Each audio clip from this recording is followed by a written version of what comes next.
Last session, the companions returned to Chesterfield. In the days following their ordeal in the Dreadwood, Humphrey hunted the great white rat, was aided once by a spider in a tight spot, and stumbled into Duncan Rock's merry men long enough to warn them of a sheriff patrol, which earned him whispers of an uncanny sense. He also asked Santiago to teach him the blade. Santiago sold their mushrooms and stepped out in elegant attire, then chased rumors of a 2-coin cut purse targeting folk of lower station. Litha trained Snotty with silent hand signals and tried to draw Humphrey off the rat's trail, finding white as well as dark hairs in fresh spoor. Gwen, steadier after all this, set a departure in 2 days. Her trail points to a university upstairs in the Free Domes.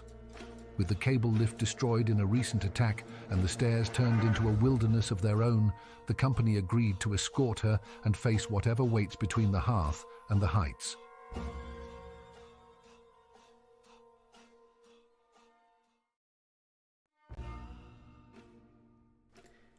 And we're live.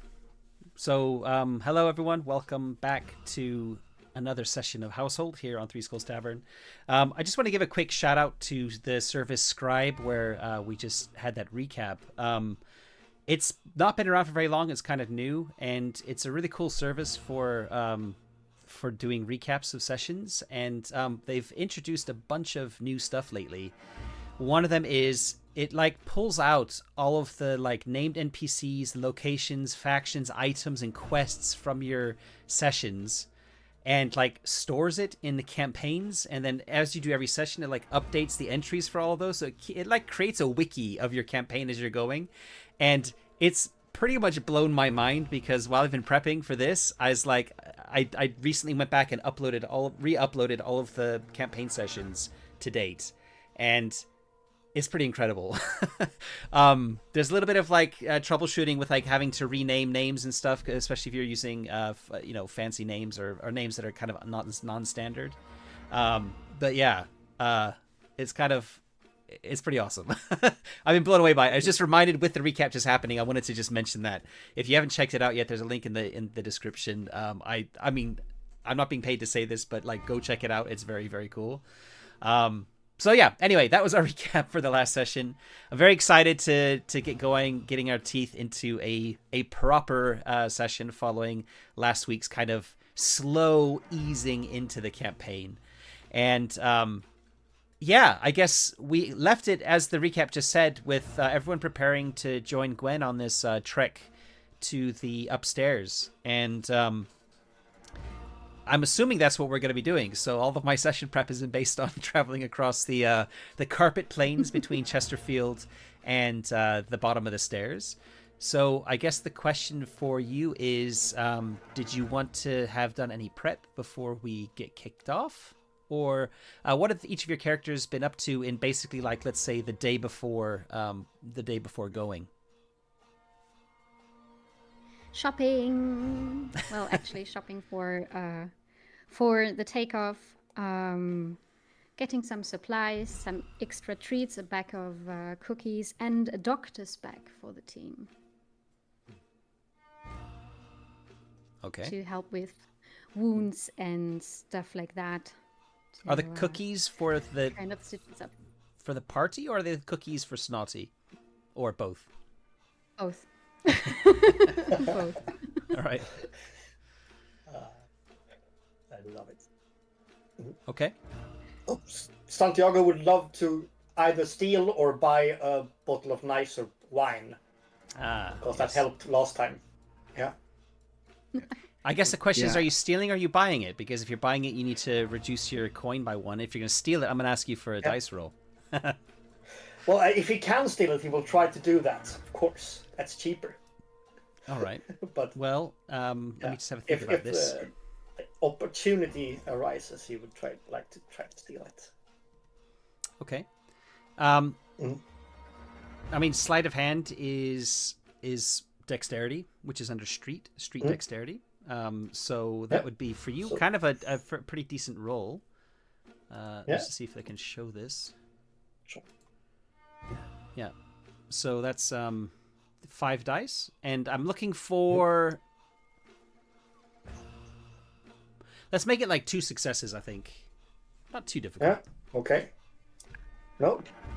And I rolled 2 5s and no, 2 6s. Yes. Okay, so 2 you 5s peg on and the 2 money. 6s. Okay. Yeah. Yeah. Exactly. Nothing managed- more fancy than that. You managed to swipe a bottle of pretty decent pretty decent wine. Excellent. It's not brandy. The brandy you had last time was really fancy. So this is a slightly, just ever so slightly, less fancy, but it still tastes good. You think? Have you opened the bottle yet? No. It's not a screw top. It's got a cork in there. So yeah. Okay. All right. So I'm gonna save it for when we need it. All right. 2-3 minutes into the walking. No. No. Okay. Yeah. And what has Humphrey been up to, Jakob? Yeah, well, since Humphrey never left the hearth before, he had the urge to like tie up some loose ends and was kind of obsessing about finding and killing that famous white rat that he spotted, or that tracks he spotted several times before. And when that didn't kind of work out, he had to,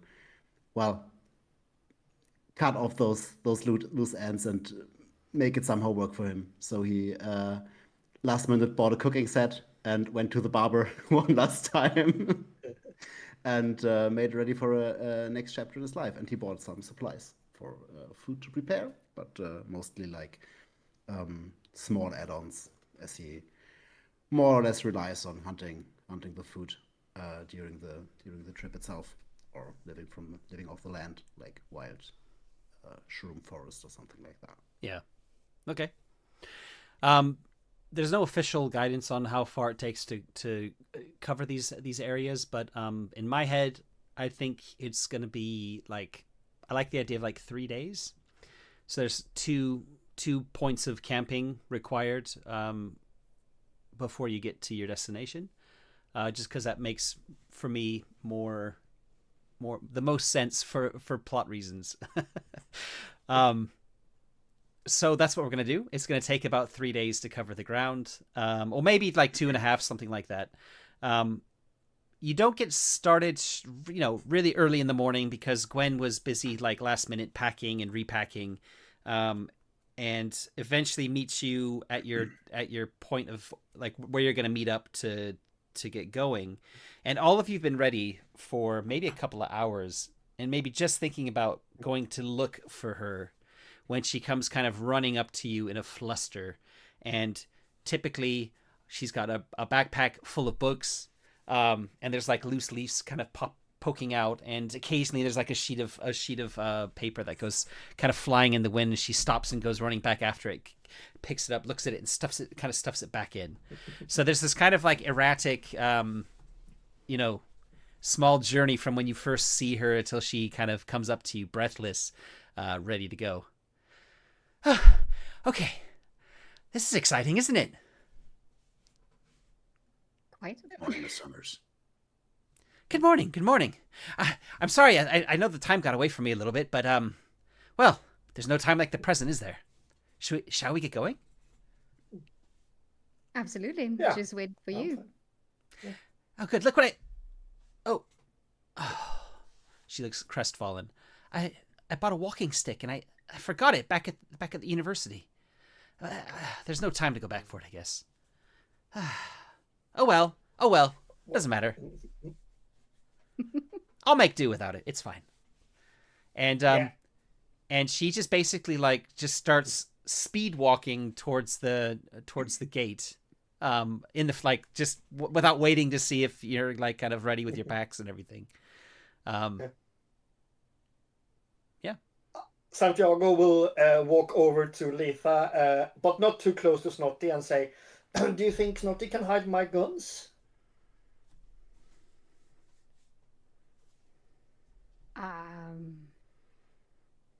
Not sure about that. Okay. Well. We have saddlebags, but I think they will search through them. Technically, we already hid illegal weapons below Snotty, right? in the first Yeah, we did. adventure. First adventure, we did that. Yeah, Humphrey Yeah. stuffed the officer's pin like below the belt of the saddle belt. I think the only illegal weapons you're sitting on now are the pistols, right? Yeah. They're kind of small. I think I'm happy to hand wave it with the skill roll. Well, not hand wave it. I guess a single skill roll to distract the guards while they're meant to be just checking your equipment is what will be required. So if one of you wants to tell me how you're distracting the guards and give me a related roll, we can tie that up quite quickly. Yeah. Also, Humphrey got like a pin tip from the officer that he somehow forgot to sell or give Santiago. So I suppose he's just I could go for a charm in his boot, like the classic dagger in the boot. Yeah, And I like that. yeah. So I'll try to charm the guards then. Talk about something interesting, like What's your hat look like, by the way? Now I can't remember. You said you bought a new hat. No, it's wide brimmed. Perhaps one of the side is folded up. Oh right, yep. I can fold it up and down. Yeah, but Yep. not the tricorn. Musketeer. I'm known for it. Yeah, it's more musketeer exactly. Yeah. Yeah. Yep. The tricorn is all over the wanted posters, so that makes Exactly. sense. Yep. Mm-hmm. Okay. Mm-hmm. So yeah, you make your way to the gate. Gwen is there first, and she kind of like turns around when she gets there and is like, "Oh, you're all kind of like not with her, kind of surprised as you're all taking your time. Like, oh, this is going to be a long trek. It's going to take a few days. There's no need to, everyone's thinking the same thing probably, apart from Gwen." And you get to the guards, and they start like checking the paperwork on your weapons, and then everything's in order, of course. And then they look at Snotty and the kind of bulging saddlebags, and they say, "What kind of goods have you got? Are you taking taking stuff to sell?" No, I'm just opening them, and it's like a bunch of cookies and some bandages and stuff, like reasonable things that just kind of pop up when you open those bags. And she's offering the cookies to the guards to keep them friendly and to maybe help Santiago out a bit to make it easier to charm them. We are nice. We are so nice. Very nice. Okay. Do you want a cookie? They're really good, and we can recommend the baker if you want to. Buy more. I don't know. We should really be checking through this. We don't have time to stop around. Yeah, well, it's a splendid baker. It's one of the best cookies I've ever had. One of the guards' stomach grumbles audibly, and he says, "Well, I gotta make sure that it's you're not sneaking something contraband in the cookies. Give it here." Yeah. Absolutely. I offer the bag, and you can grab some. The other one and rolls I described the way to the baker very vividly, and it's down there. The second you're kind of really focusing on the guy who's eating the biscuit or the cookie, and the second one is kind of like partially distracted, but he's kind of taking a step closer to Snotty, and this is where I need you to give me the charm roll. I'll let you have a +1 for the help from the others. +1. So you're looking at a dice pool of 6, right? 6, yeah. So charm plus society. Looking good. Whoa, yeah, looking real good. I have 3 basics. I wrote 3 pair. Which is the same as a critical. Right? Yeah. Like a 3 of a kind. So that's definitely enough. And you're just like, you kind of pick up the volume and you kind of hand another, like almost like shove a cookie into the hands of the other one. Like, you really have to try this. And the other guard's like, "Oh yeah, you've really got to try this." And then they're kind of like, "Oh yeah, it's good. It's good. It's some good cookies." And they're like, "All right, go on. And they let you through. The cookie trick works with every immigration center around the world. I'll where we walked a ways from there, I'll say to Letha, "Smart with the cookies. I'm done with. I would have gone with gambling, but yeah, this was better. Everybody to eat, so Yeah. that most works. Yeah, does Humphrey have to? Oh, sorry. Yeah. I wonder if that bakery is actually placed where I told them. But yeah, well. Well, strangers and directions, you know. Yeah. Cookie or not? I mean, it doesn't matter. You're probably never coming back to Chesterfield, right? You're probably gonna die on the way to the upstairs. So Maybe. Yeah. Or if they come back, they won't know us because I'm the ghost of Chesterfield, so I'm not the bandit. You're gonna sneak in when you come back, are you? Yeah. All right. So it's more me problem. Does Humphrey have to roll? Like he's got the illegal pin tip, I suppose. Do you have it on your person? Or would you Humphrey as well as Humphrey's player totally forgot it that I think it's in his inventory, so he just it's fine. No, I think we'll just cover it with a single roll that you were just like okay. I think Santiago's distraction was enough that they weren't gonna check you too thoroughly. Yeah. If not, I would have probably rolled for how many of your illegal things they found and what they found, and that could have been your pin tip. It could have been the pistols, but you start on your way. You make your way into the carpet planes, and the carpet planes are basically the carpet in the living room in the hearth. It is this like thick pile carpet, which kind of creates in places it's been kind of pressed down by human feet or furniture that might have sat at one time or whatever, where it's like left indentations. So you get these like clearings that kind of open up in certain places. But it's kind of very random. And a lot of the time you can't really see very far ahead because you kind of have this it's like rolling waves of really tall grass, if that makes sense, except they don't move. But if you kind of get high enough, or if you climb up climb up the top of one of the piles of carpeting and you look out, although it's kind of basically flat, it does kind of look irregular as you're kind of looking out into it, and it's easy to hide in it as well. And of course there are like these little mushroom. Like it's discolored in places for sure, and there's also like patches of mushroom forests that have grown. If you remember, in our first session, there were 2 different mushroom forests that you found, and there's quite a few of these dotted around as like all around it, and you can even like see them every now and again. So if you at any point want to make your way to a mushroom forest for any reason, it wouldn't be that difficult to do because there's just quite a lot of them.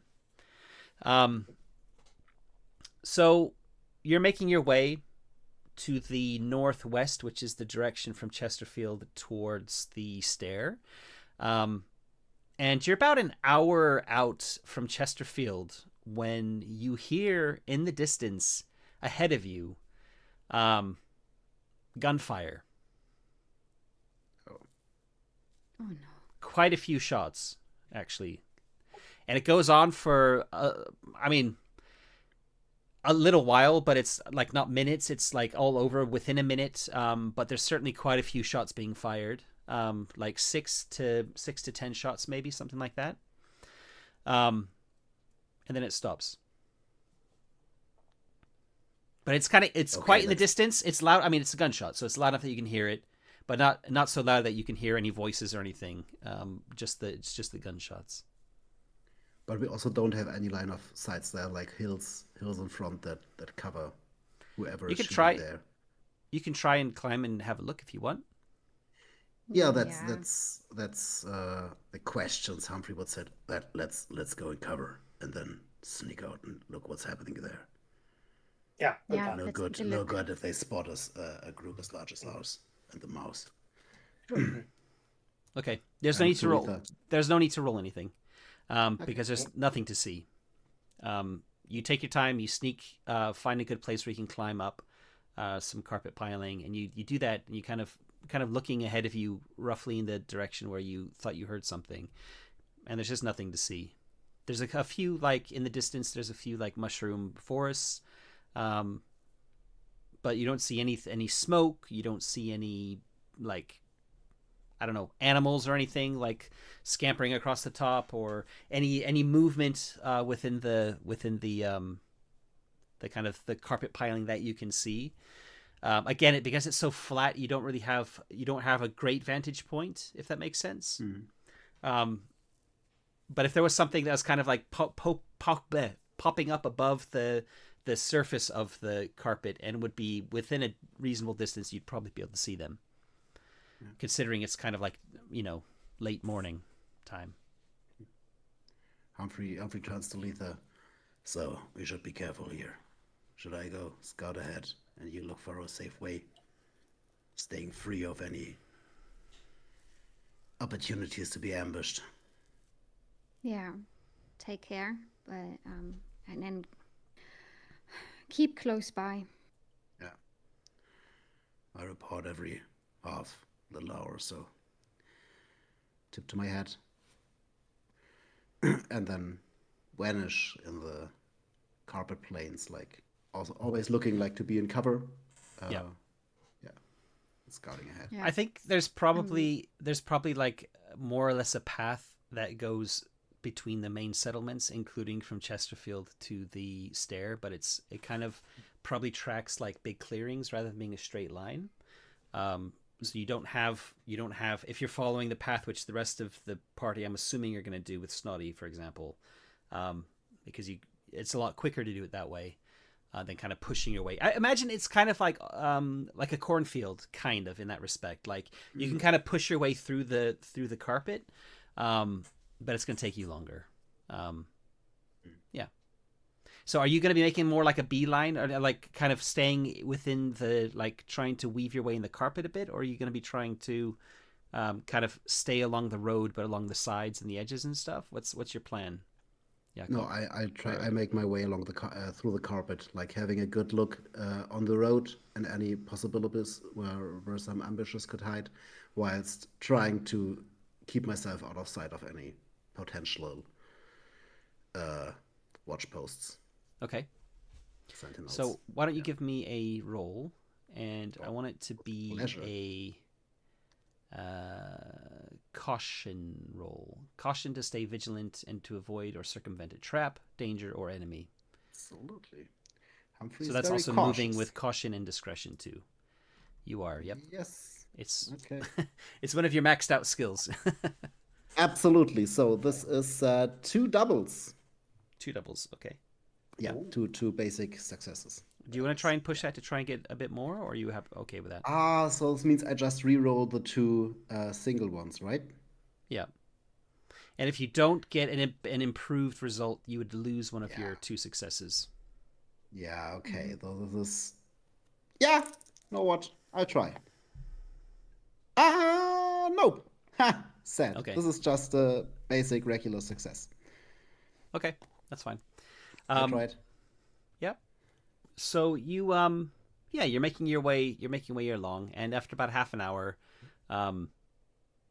you haven't seen anything. You're still kind of following. You haven't got to a point where, shots being fired. You'd expect there to be some sort of a scene that you can stumble upon or something. Nothing like that. Do you want to head back and kind of catch up to them and let them know, or you said you'd check in every half hour? Are you checking in by leaving like a little? I stick to the schedule. Humphrey learned to coordinate himself with others, at least most of the time. So, yeah. So you're a little bit further ahead, but not too far ahead, and then you come back. It doesn't take too long to make your way back. You report in, and then head out again.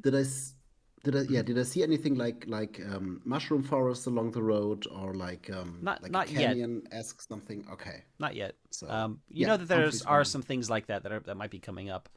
Okay.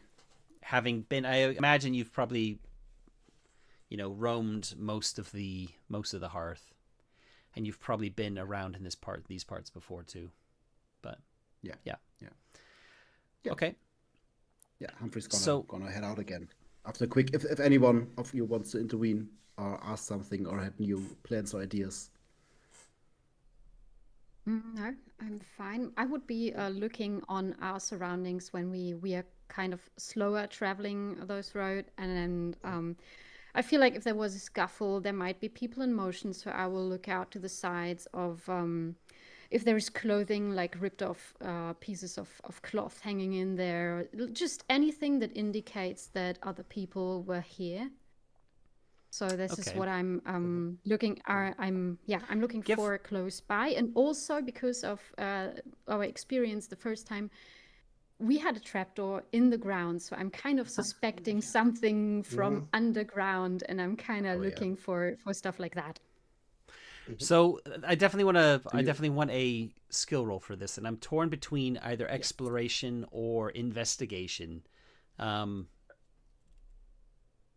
Santiago help with this? Because he's going to be alert, but perhaps not looking for these kind of specific clues, but being alert. At least for the first 15 minutes. Sure.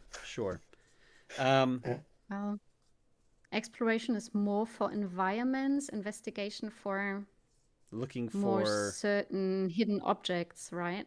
Yeah, which it kind of sounds like. Kind of sounds more like it's an investigation type of role to me, even though it's kind of on the move while you're moving. Yeah, let's go with investigation, and you get 1 additional dice. So you're rolling a dice pool of 5. I got 5. All right.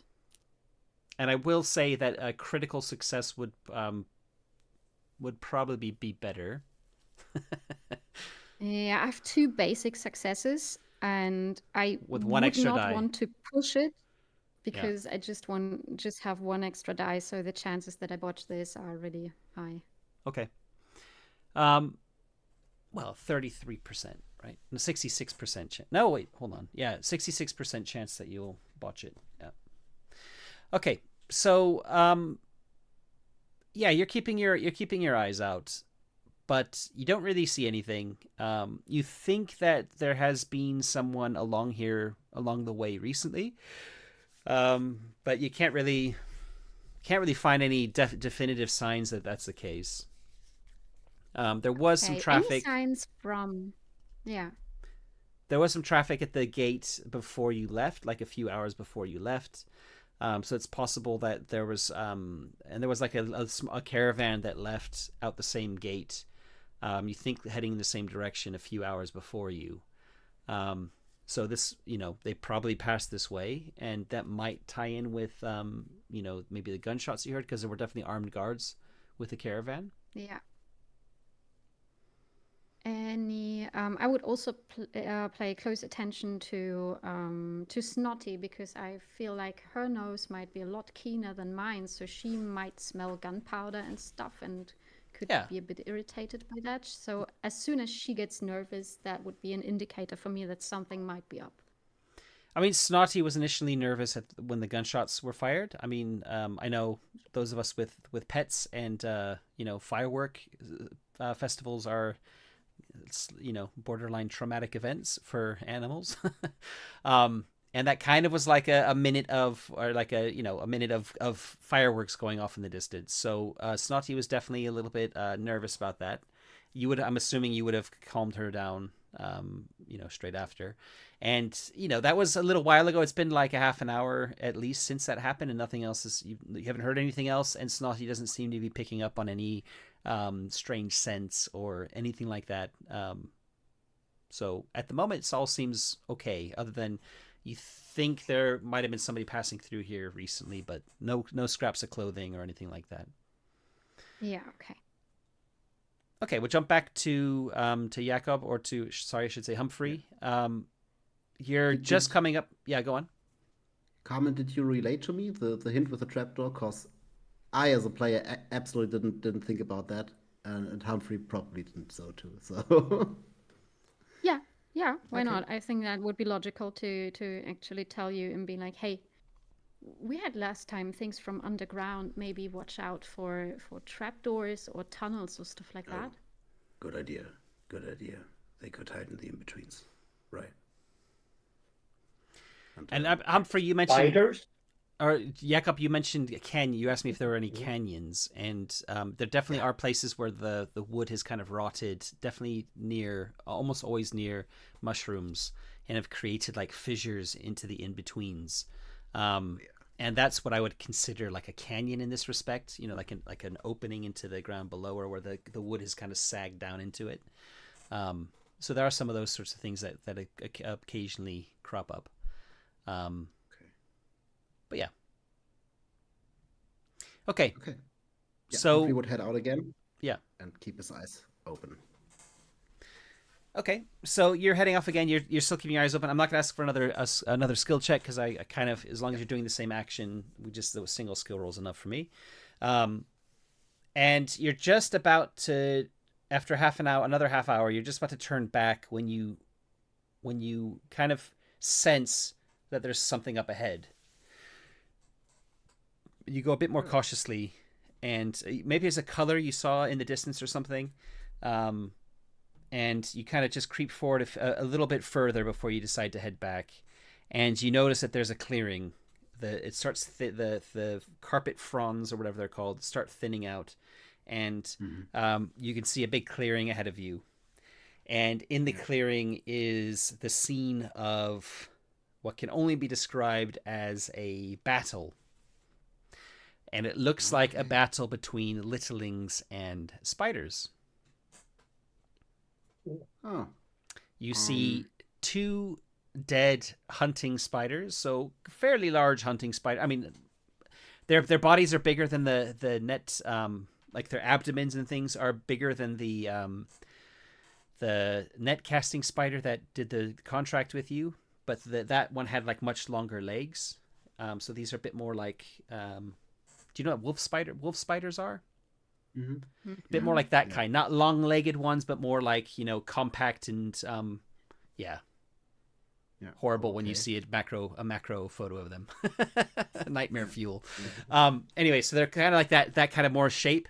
They're kind of lying there on the, you know, rolled onto their backs with their legs all tucked in, definitely dead. And as you kind of creep into the clearing, I guess you're going to creep into the clearing. There's no one alive in there, or not? Yeah. I would have waited a few moments. See if I see any signs of life, and if I don't, then I check the clearing. By this point, the gunshots were like an hour ago, and you definitely hang around a little time just to be on the safe side. But there's nothing; it's very still, and you can kind of smell the coppery tang of blood in the air as well, as you kind of enter, you know, finally make your way in. As you start looking around, you kind of notice that you can't be sure, but you probably noticed this caravan that was leaving ahead of you.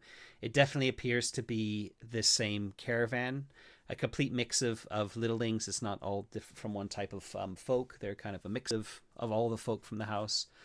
The two dead spiders are dead from gunshots. They've several gunshot like wounds that have kind of, you can see on their bodies. And there's quite clearly the kind of the road towards the northwest, kind of towards the direction you're heading, because this clearing is part of the road network. You can see some blood on the fronds that kind of edge the side of the path, and definitely like seems that somebody was kind of moving that way. Maybe some survivors. Okay. Or wounded spiders. Any signs that there have been more spiders around? Well, the blood must have been from littlings, right? Well, probably. The spiders tend to have a bit more of like an ichor type of blood. Yeah. And by saying that, the littlings all have different colors of blood. Yeah, true. Actually. True. So that's, oh man, I didn't even think about that. Slua have like black blood, right? And I think fairies like thick blood. Yeah.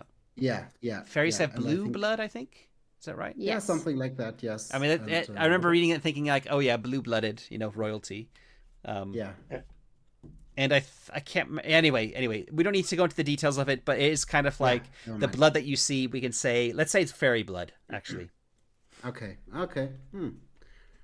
So definitely not from a spider. The fairy killer isn't really bothered. Oh no. Spider killer, fairy killer. I can't get out. Am I dangling things in front of your nose there? Absolutely, but what Humphrey's most urgent concern is like, are there any spiders left alive that are hiding or could be? Spiders very quiet, right?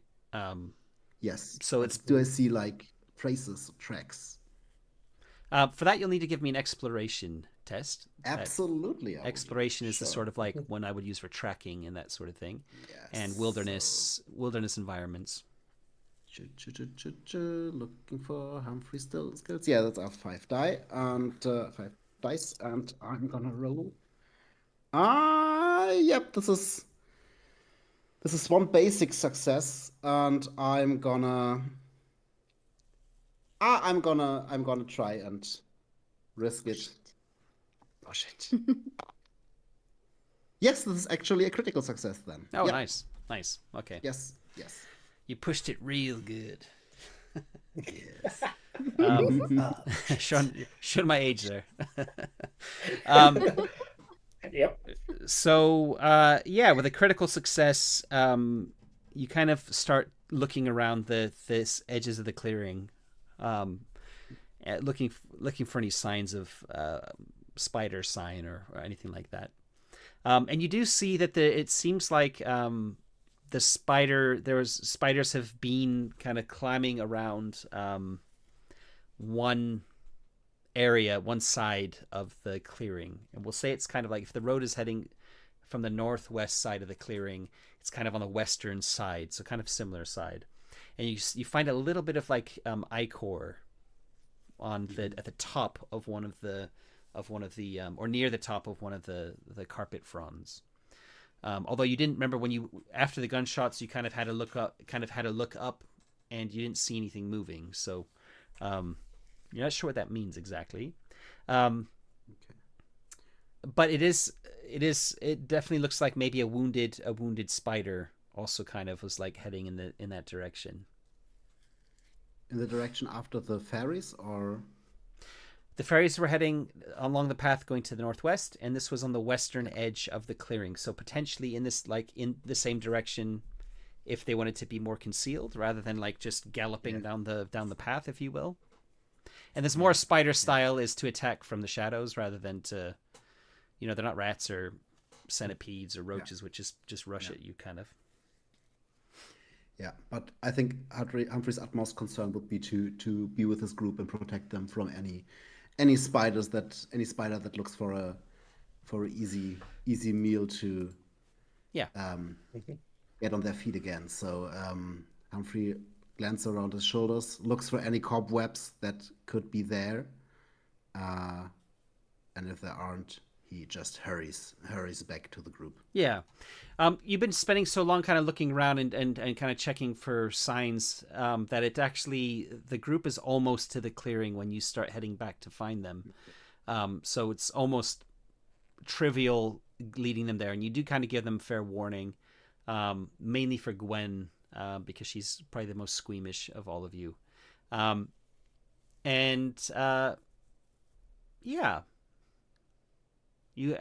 else enters the clearing.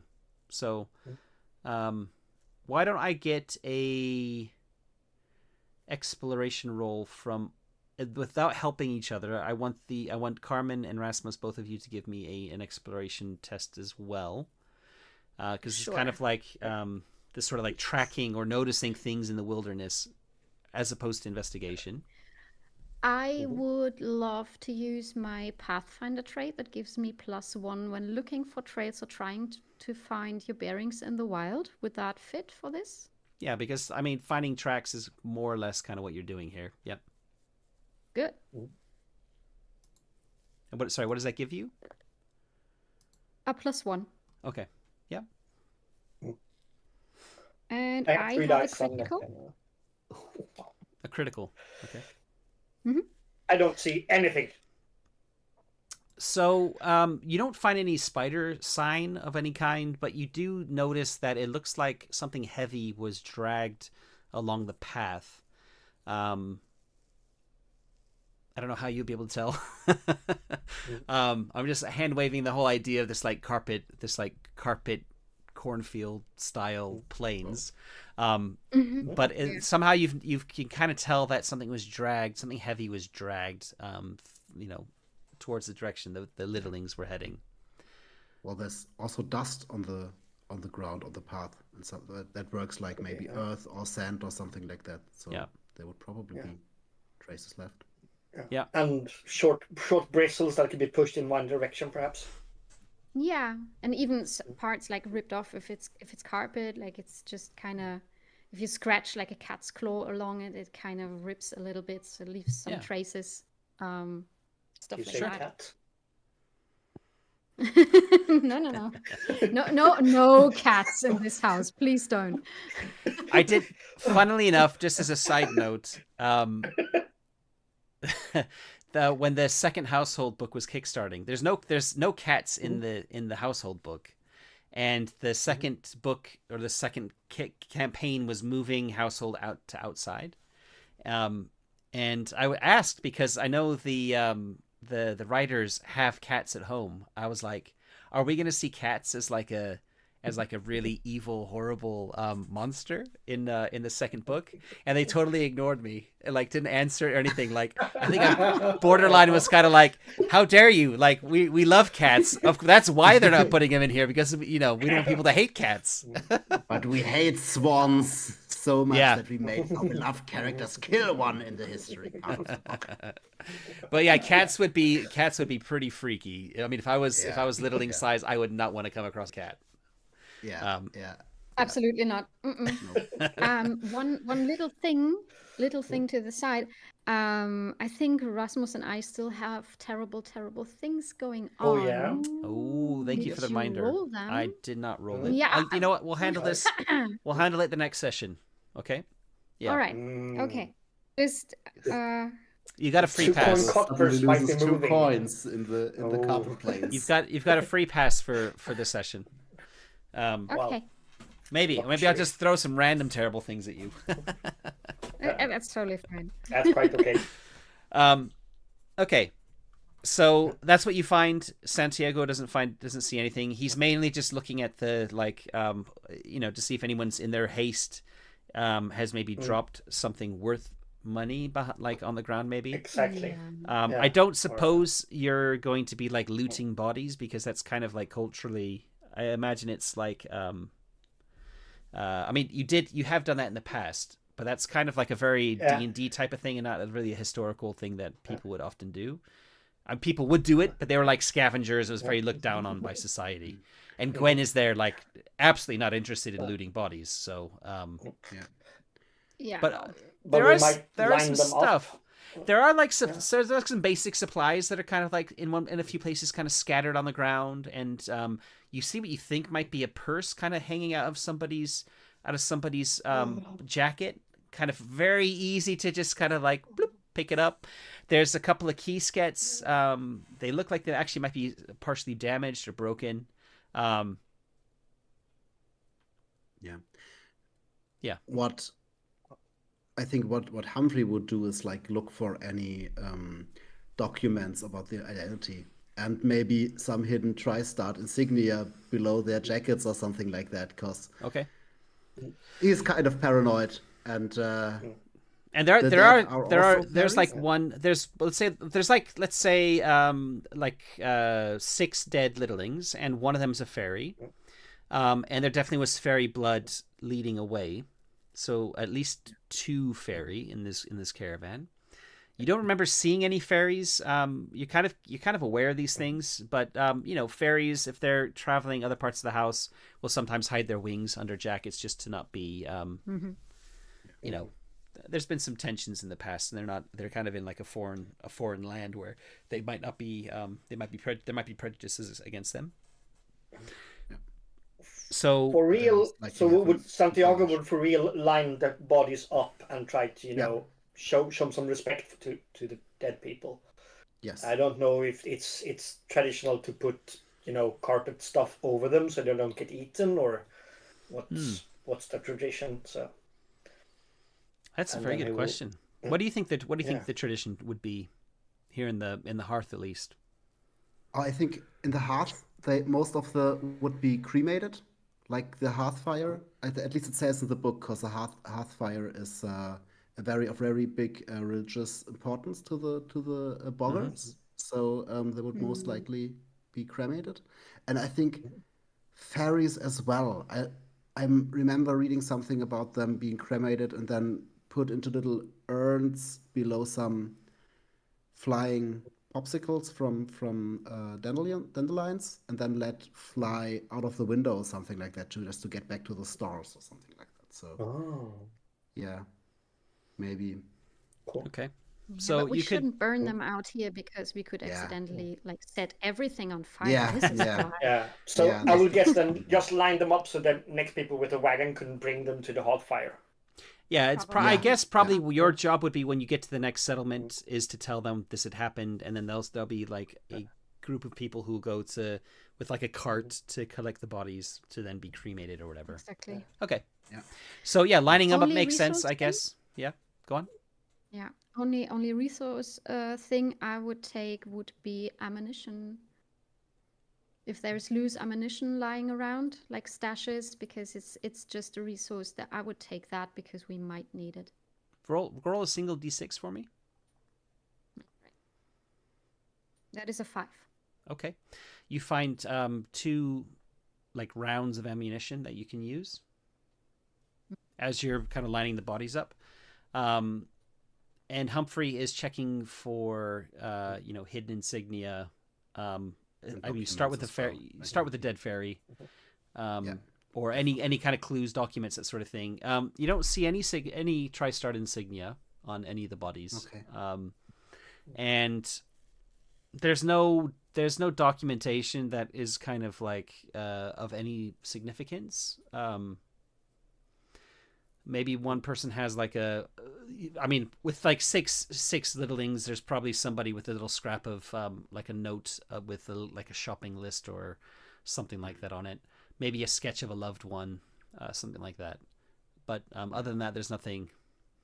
No MacGuffin. Yeah. Are you looking in the purse then? That perhaps be some papers in that one. Yeah, I'd be looking for at least for the ferry, especially for the ferry, for a name or something like that. So, because you don't. It's not. There's not really any ID or anything like that. I guess what you would find is paperwork actually for the weapons, because that's a thing, right?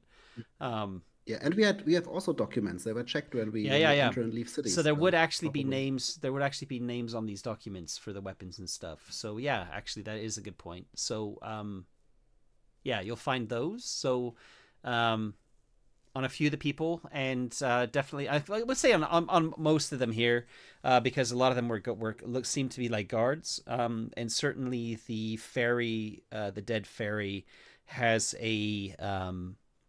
like a license, if you will, for a keyskit, and there's a name, Dimitri something. I'm terrible at coming up with names at the spur of a moment. I usually have a name generator, and I don't actually. It's one of the things I forgot to do here, or did I? No, Dimitri. But it's Dimitri, no name. That's what's that? Come up with a French. Come up with a French surname rather than Russian or Slavic. De la Fleur, yeah, de la Cour. I like de la Fleur. Yeah, okay. So Dimitri de la Fleur. That's his name, the dead fairy. Okay. Okay. Yeah. Okay. It takes you. I mean, you're here for probably a little while, like kind of put like sorting the bodies out in a kind of respectful way. Gwen is it's kind of looks a little bit pale, kind of standing off to the side. She's not helping. But she's kind of standing near Snotty, and she's kind of distractedly petting Snotty, and you can tell she's trying not to look at any of the bodies or the spiders. Yeah.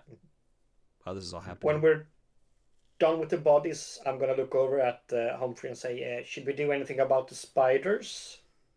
I'm thinking about friendships and stuff. I don't know. How much Humphrey did tell you and about the whole pact? Oh, didn't you tell us? If you explicitly asked him, what probably you had to Why did pull. we get away? You got you carried had away by everything. a spider and then got carried back. So Yeah. I imagine they would you had want to at least you know. had to pull everything out of his nose. So yeah, there are some It's a great story. there are some drops of information he has hesitantly given you. You know the basic corners. Yeah. Actually, I think Gwen would probably have been the one asking you the most questions because she's obsessed with Argo, the philosopher, and Argo's thing was he was obsessed with contracts. The contracts. Yeah. So she's probably And also always curious as fuck. Yeah. Yeah, absolutely. There's our F-bomb for the yeah. Yeah, Lisa would also be absolutely on your neck, breathing down your neck because of this. Yeah. Yeah, it would be a highly uncomfortable subject matter for Humphrey, but in the end, if you besieged him altogether, you would know what we all know. I imagine on the way, at least on the way back to Chesterfield from what happened in the Dreadwood, you probably would have found it difficult to resist. Yeah, or at least at Chesterfield, after the Dreadwood, it's like, oh no, later, we are all too exhausted, and then somehow I imagine you have cornered him when he can't escape, and then fencing duties. You know, yeah, lying on your back, and I have a lancet to your throat. Hey, help the contract. Yeah. Okay, so we can assume that they know basically like the details of the contract, which is fine because they're kind of like they're covered in the contract too, right? They get safe passage while they're with you. Yeah, but it's only me who mustn't kill a spider. Oh yeah, I suppose. Yeah, that's true. Yeah, but then I'll look at them. Then should we do something with the bodies?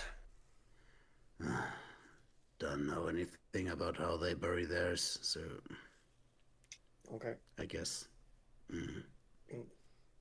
I think we could align them to the north. I don't know, or to the Dreadwood, but maybe we should look after the survivor, right?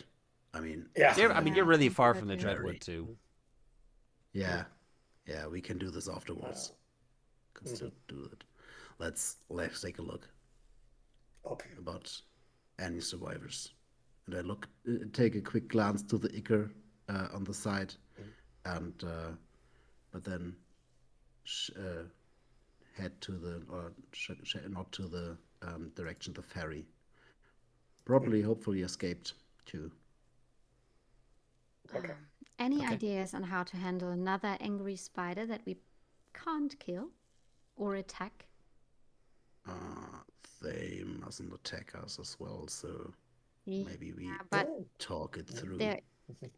Wasn't there this moment that not all of them can talk and some of them might be quite a bit, slow in their little noggins? Yeah, Humphrey looks also quite a bit slow in his little noggins right now. He just shrugs and says, "We gotta run, I guess. Try not to run into any cobwebs, or else Okay. That's mainly my plan when running away anyway. Don't run into cobwebs. It's a good plan. I mean, now these guys were really big. Mm-hmm. Yeah. Let's hope they. Let's be careful. Yeah. Yeah. I'll go over to Blushes and say, do you need a stiffening drink, or do you think you'll manage? I'll be fine. Where are we heading off soon? Yeah, I think so. Oh, good. Yeah.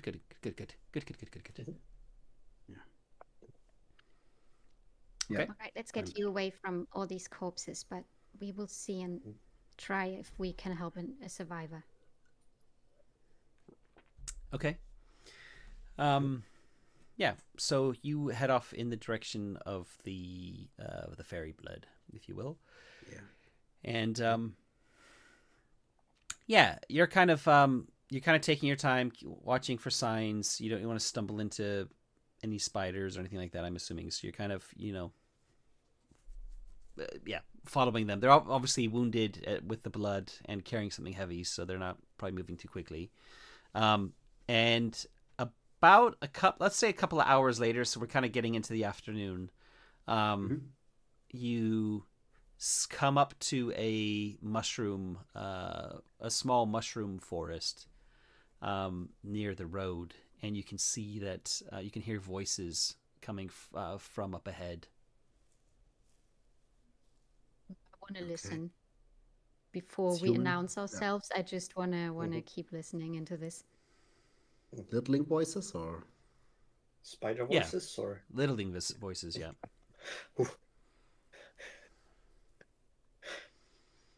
Yeah, I mean, the voices they're kind of normal volume. There's no shouting or anything like that, but they're not trying to be quiet.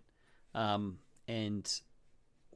it sounds like they're trying. The voices are more than one person, and they're discussing what they're going to do next. And they're basically debating whether they should turn back or keep going. And one of the voices is a kind of a gruffer voice. You can occasionally hear it getting a bit louder as they're kind of taking authority. Kind of is a very authoritative kind of tone. The accent you would guess is from a boggart, and we're absolutely going forward. This contract needs to be honored, and so long as we've got the chest, we're gonna keep going forward.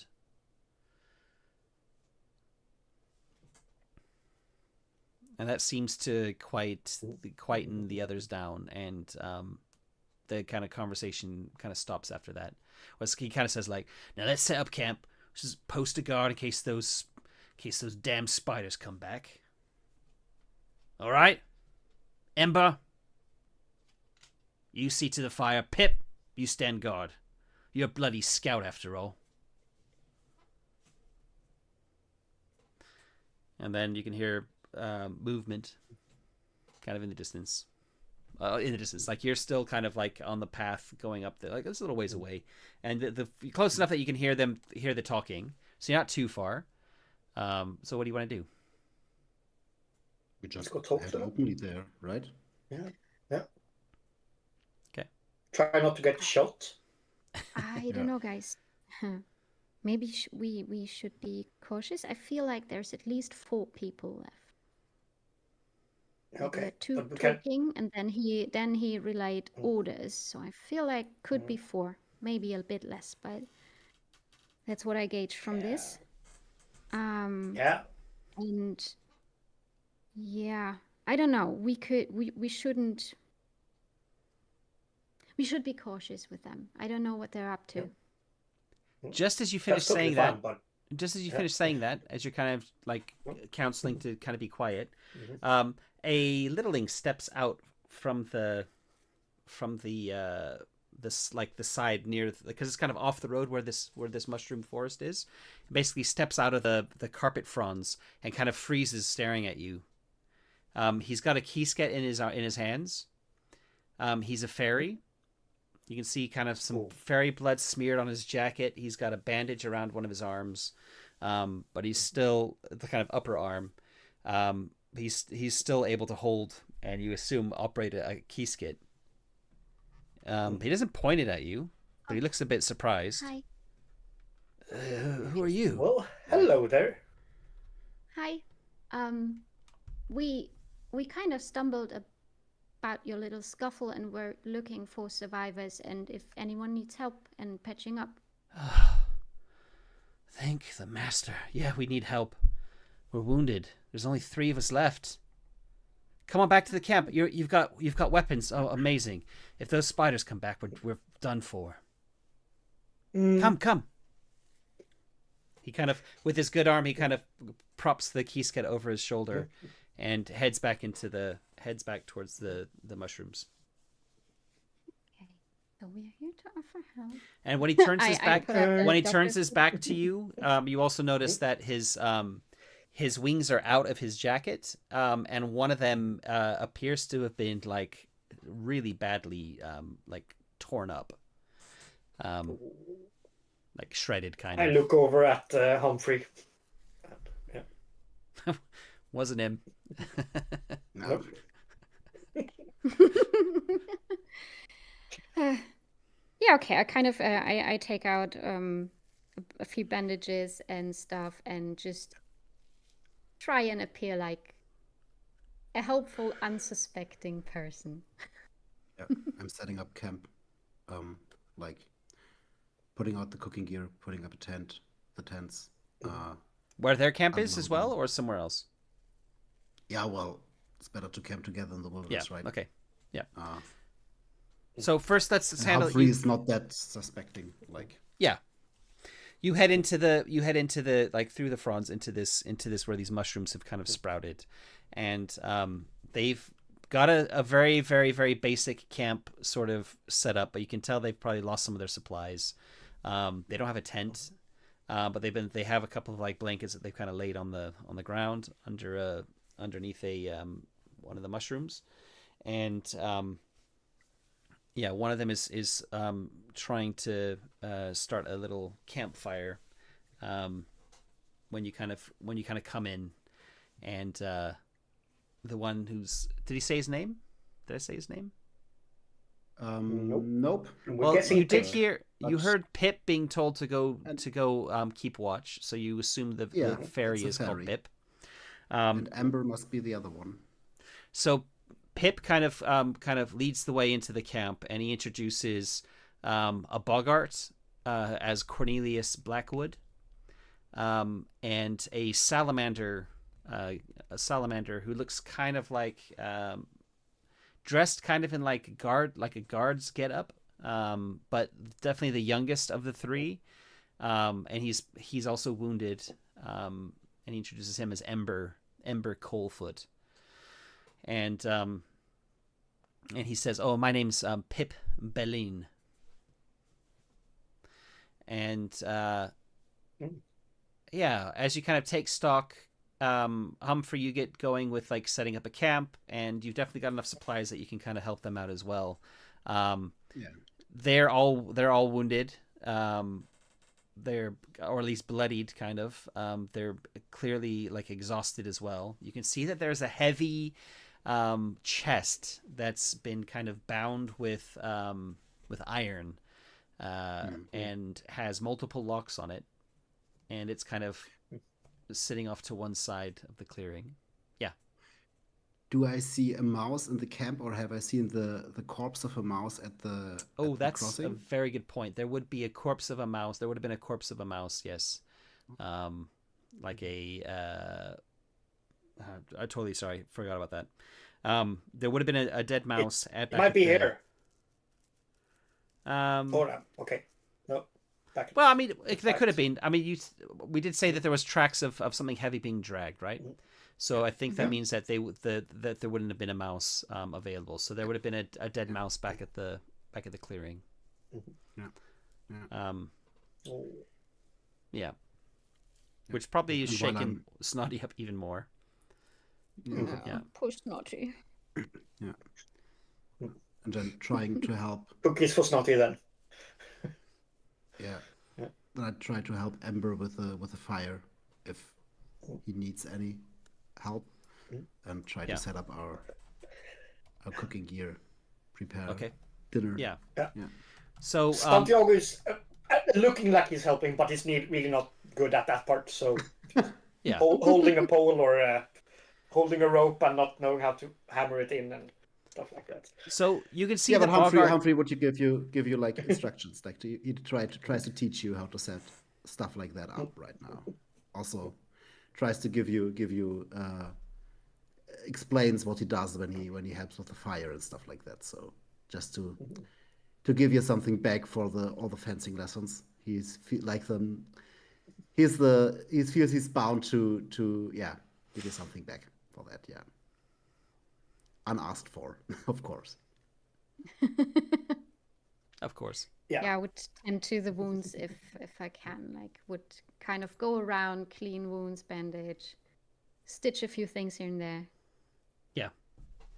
Okay. So Cornelius is kind of, you can tell, all of you can kind of tell that he's kind of, he's clearly the gruff voice you heard before. He's dressed kind of quite well, and he's kind of in the garb of what you would expect like a caravan master to be dressed like.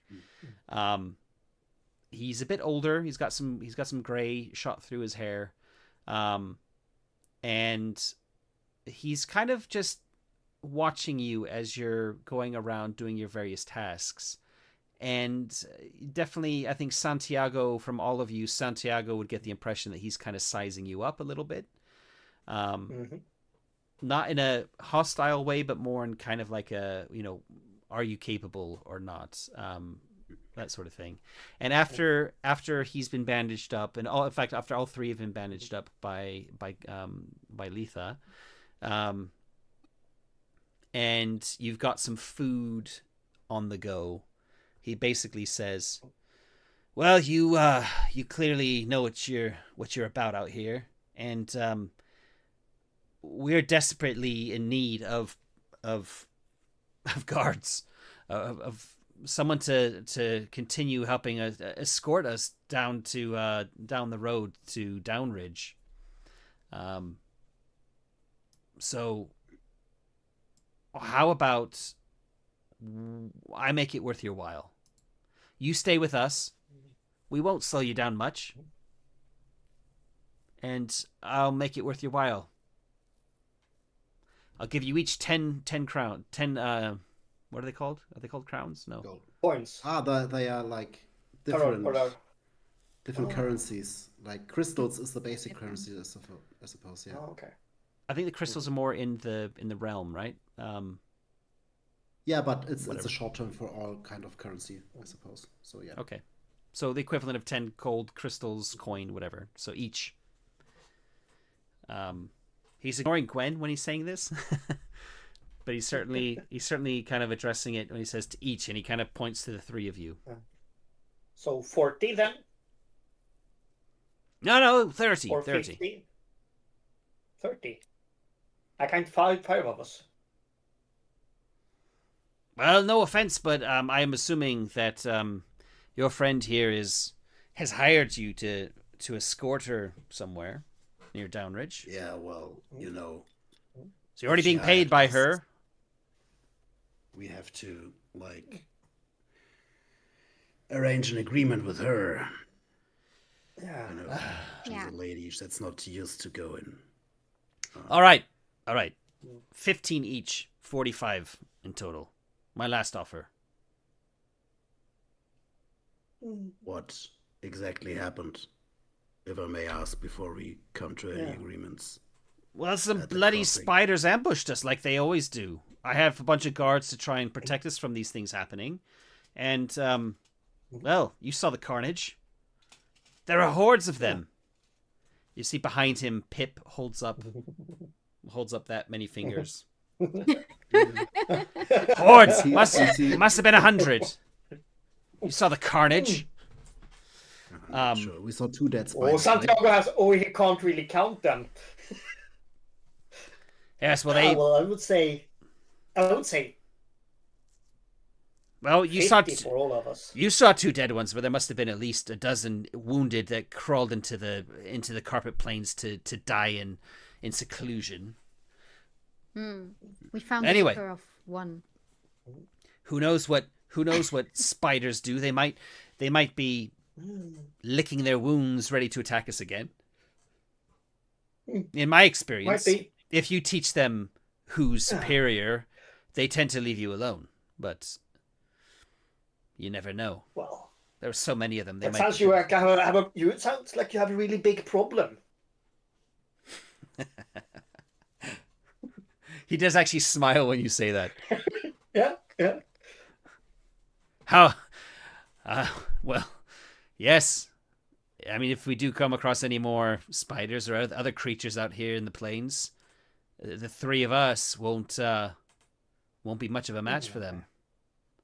Really, it feels like It feels like the master has sent you just at our time of need.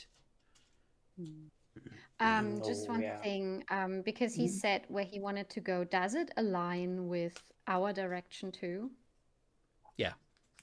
He said Yeah. He said So Downridge, which I needed to just quickly check that I got the name right, because for some reason So it's we coming could across. kind of just, do the travel anyway and also get paid. Yeah. Which is Yeah. Downridge. actually kind of nice. Okay. Yes. Downridge, But we Downridge need to- is Downridge is exactly right. Yep, it's at the bottom of the stairs, and it's kind of like the focal point for people traveling from the fairies realm, the hearth where the boggarts are, and from upstairs. The kind of like it's like a hub of trade, kind of. I look over at the big. Okay, no, sorry. I would very calmly relate that to Gwen, being like, "Hey, how do you think? What do you think about this? Like, they are traveling in our direction, anyways, and we all could, well, profit from numbers and get paid from this. What do you think?" Well, I wouldn't want to leave. I wouldn't want to leave them stranded. That's almost certainly signing a death sentence for them. It feels a bit mercenary to be haggling over the price of their lives. I leave it to you, though. I'm out of my depth here, really. Yeah. Honestly, we all need to buy some wares and our whereabouts, so we can't live from nothing. So let's take money. 45 is a big sum. He offered it, so I think he has much more. So I think we could do it. And at the same time, I'm looking at the big, heavy chest and says, "You're gonna move very slow with that part." And we need to be at our place, but we could. He places a hand on it and says, "Well, yes, this is going to be when I sell this. I'll be making a tidy sum for it. So trust me, I'm good for the money. So I'll tell you what. I'll give you each five. Mm. I'll give you each 5 right now as a down payment, and you'll get the 10 each when we arrive safely at Downridge within a day after I've sold my goods." Humphrey would ask himself, like, is it usually for spiders to gather in groups and attack like big caravans together, or would they have an incentive, like something that is in the special box inside? You're kind of a specialist with hunting creatures like this, and with spiders lately. Spiders are generally more solitary than group hunters, but it's not unheard of to come across multiple ones. I mean, if you believe Cornelius, it's probably is the first time ever that a horde of dozens of spiders have attacked a littling caravan. But 4 together sounds like it could potentially be the case if they had for some reason, if they really wanted to attack them. But it's unusual. It's unusual. Yeah, sorry, Carmen. I think it also kind of happened to us in the Dreadwood because we saw the shape of a giant spider in the tree and also the shapes of a bunch of smaller ones. So this could be something coordinated. Oh yeah, but this could also have been their lair, like we've intruded and they were all, what are you doing here? Exactly, and you have to remember that the spiders can talk. They're very intelligent. They create contracts with people. In fact, most of the unusual contracts are made by spiders. So there's definitely possibility that this is some sort of organized thing for some reason. Yeah, most of the time when they're attacking, though, like when you're out hunting or you're escorting people, certainly also Letha as well as a scout, who has also escorted groups before. When you do come across spiders, it's most of the time a single spider. Yeah. It's very, very rare that you would come across a group, but it has happened from time to time. So not it's unusual, but not like unheard of, if that makes sense. All right. Is 15 each a really good payment or just a reasonable one, or is it? Yeah. Yeah, it's a lot of money. It's a lot of money. Like Yeah. you would. Yeah. Yeah, but you have to think about this. This guy's probably not having to pay all the guards who died as well, so he's probably good for it. And like there was like six dead littlings and like way more guards than the 3 of you will be bringing to his group, so he can kind of afford to be generous here. He's also desperate, so yeah. I mean, it's a lot of money, but yeah. Could we squeeze more out of him? Is what Santiago's thinking about. But I mean, you could. So. You're probably gonna not impress Gwen very much, but you could definitely try. Yeah. Now he's not gonna lean over and try to huddle up with the others and say, "What do you say?" I think that's a fair price, isn't it? Yeah, I would specify to keep them alive, not any shenanigans with the chest. Mm-hmm. Yep. If they bring and they obey to our commands, we are leading this group, and they're following us. Yeah. So this is the deal. If they don't follow our orders, they're bad luck. So the chest is their responsibility, not ours. Depending, we could, as a means of pressure, offer that Snotty is carrying the chest because she can be loaded. So they have to listen to our commands because we are commanding Snotty. Mm-hmm. Oh yeah, that's one of the terms of our deal, right? If we agree to it, we are leading them, and the wilderness, the guides. Okay, Santiago will turn around and try to negotiate that, and say, "Hey, we could let our mighty noble Snotty carry that heavy chest for you if you want to, and if we do this, it's for your security and not the thing. The chest is your responsibility, and you need to follow our orders when stuff happens."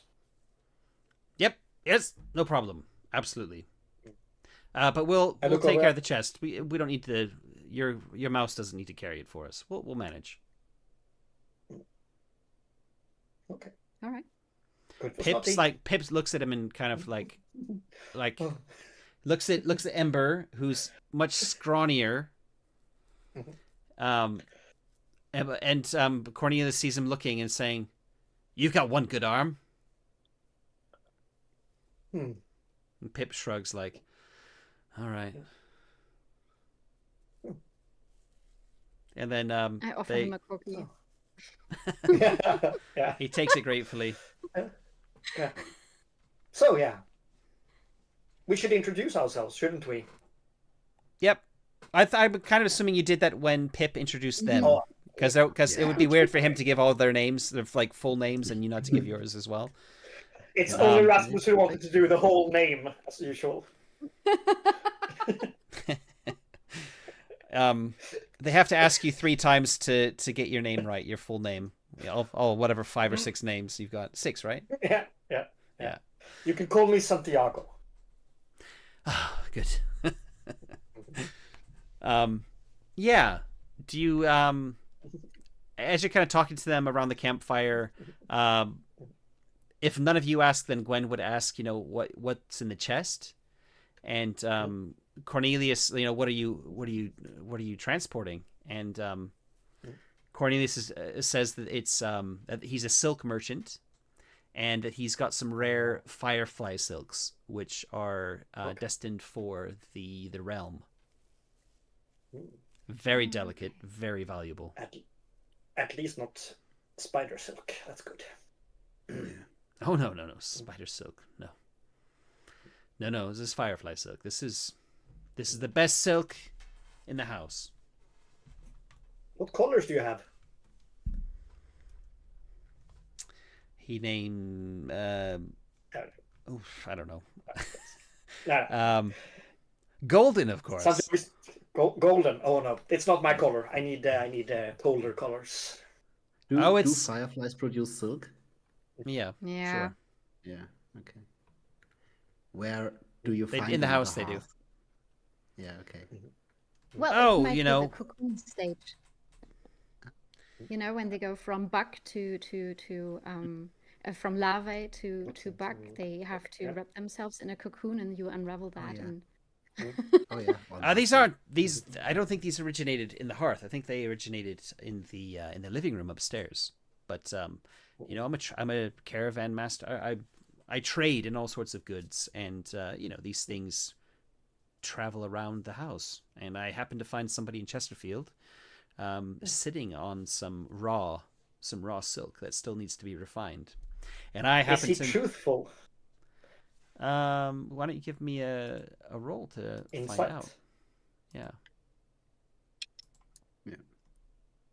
Oh, 4 dice. Okay, that's good. Any of you can do I have this, a but you, basic. Yeah. okay. Yep. Any of you can make the roll if you want, but you can't help each other on this because it's more of a kind of like an internal thing. I get If a you- basic. Okay. Yeah. Humphrey would. Oh, sorry. Yeah. Yeah, go on. If you're gonna try, then make a roll. Yeah. Yeah, Humphrey would like to ask: Is the vendor truthful? Would it be a shame if it's been a spider silk, and that be the reason why all those spiders are after you? It's not spider silk. I can guarantee you, it's not spider silk. It's not spider silk. Isn't. It's not. It's not spider silk. Different spiders in the house. Can't know them all, right? Sure. And I'm a silk merchant. I've sold spider silk in the past, but this is not spider silk. It's any good. I would. Yeah, Humphrey would try to make an insight roll. Can't be have that such a high insight. That would be that's right. Let me check it.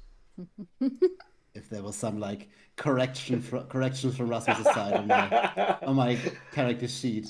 I don't No, think no. so. Oh, They didn't touch No, anything. actually, No. he's pretty good at insight. Yeah, Humphrey would try to like a try. It's because you don't talk Oh, much. that's a. Yeah. Yeah, sorry. That's a critical. Okay. 3 6s. Yes. Does Letha want to try and do an insight test as well with your 3 dice? Honestly, not. She just takes it as at face value because she normally does not snoop around in the belongings of the people she accompanies. So she's Okay. kind of just being like, yeah, all right. Okay. So, Santiago, with your basic success, you can tell that he's, you think he's telling the truth, but he's not telling you all. He's hiding something, or there's a bit more to the story than what he's telling, or there's a little element of it he's lying about, but you are pretty certain that he's not got spider silk. Jakob Humphrey is sure that he's lying, that he does not have firefly silk in his chest. But he seems to be genuine that he's not got spider silk either. So you don't know what he's got in there, but he's definitely not got firefly silk. You haven't seen him trying to carry it, but if it was, silk, firefly silk, it doesn't weigh very much. And you probably have also like been in caravans before as a guard, and certainly I think Letha would as well. And you'll know that like chests with big locks on them like this are usually, made for heavier things. It's, to have things locked up is fine, but you don't need to have such a big heavy thing to be carrying silks in. Not that you've ever looked inside or been there when things are being packed, but you know that packs come in all different shapes and sizes and stuff. So yeah. Also, Humphrey would not been that much of a caravan guard, being a lone mouse and all that. I guess not. No, but it's This more of a has been common probably sense the thing, maybe. First times. Yeah, sure. Yeah. I've seen a lot of them Cloths from are a often. distance. Yeah, cloths are normally like kind of rolled up into, like, if you've seen like carpets rolled up, I imagine it'd be more like that, with like protected, like some kind of other cloth or waterproof thing around it, because it's probably the easiest way to transport them, or folded in a sense or something like that. But you wouldn't expect them to be in a big heavy chest. So yeah. There's something you're kind of I wanted to say spidey sense, but spiders being a big theme here, that's probably not a good word. Your sixth sense is kind of tingling a bit like something's not right here. Something's a bit off. He's definitely not telling us the truth about what he's got in that chest. But whether you care enough to find out more is up to you. He doesn't seem like a villain. He definitely is a caravan guard, it looks like. Yeah. And you definitely saw his caravan leaving the town, so. Yeah, I leave it at that. I'll just lay back and shoot a dark glance below my head to Santiago and Letha. Like, yeah. Well, we should toast our new contract if we just got those 5 coins each. He pulls a hip flask out of his pocket and says, "I've got some." You can see Santiago's hand is going to. Oh no! Okay. No.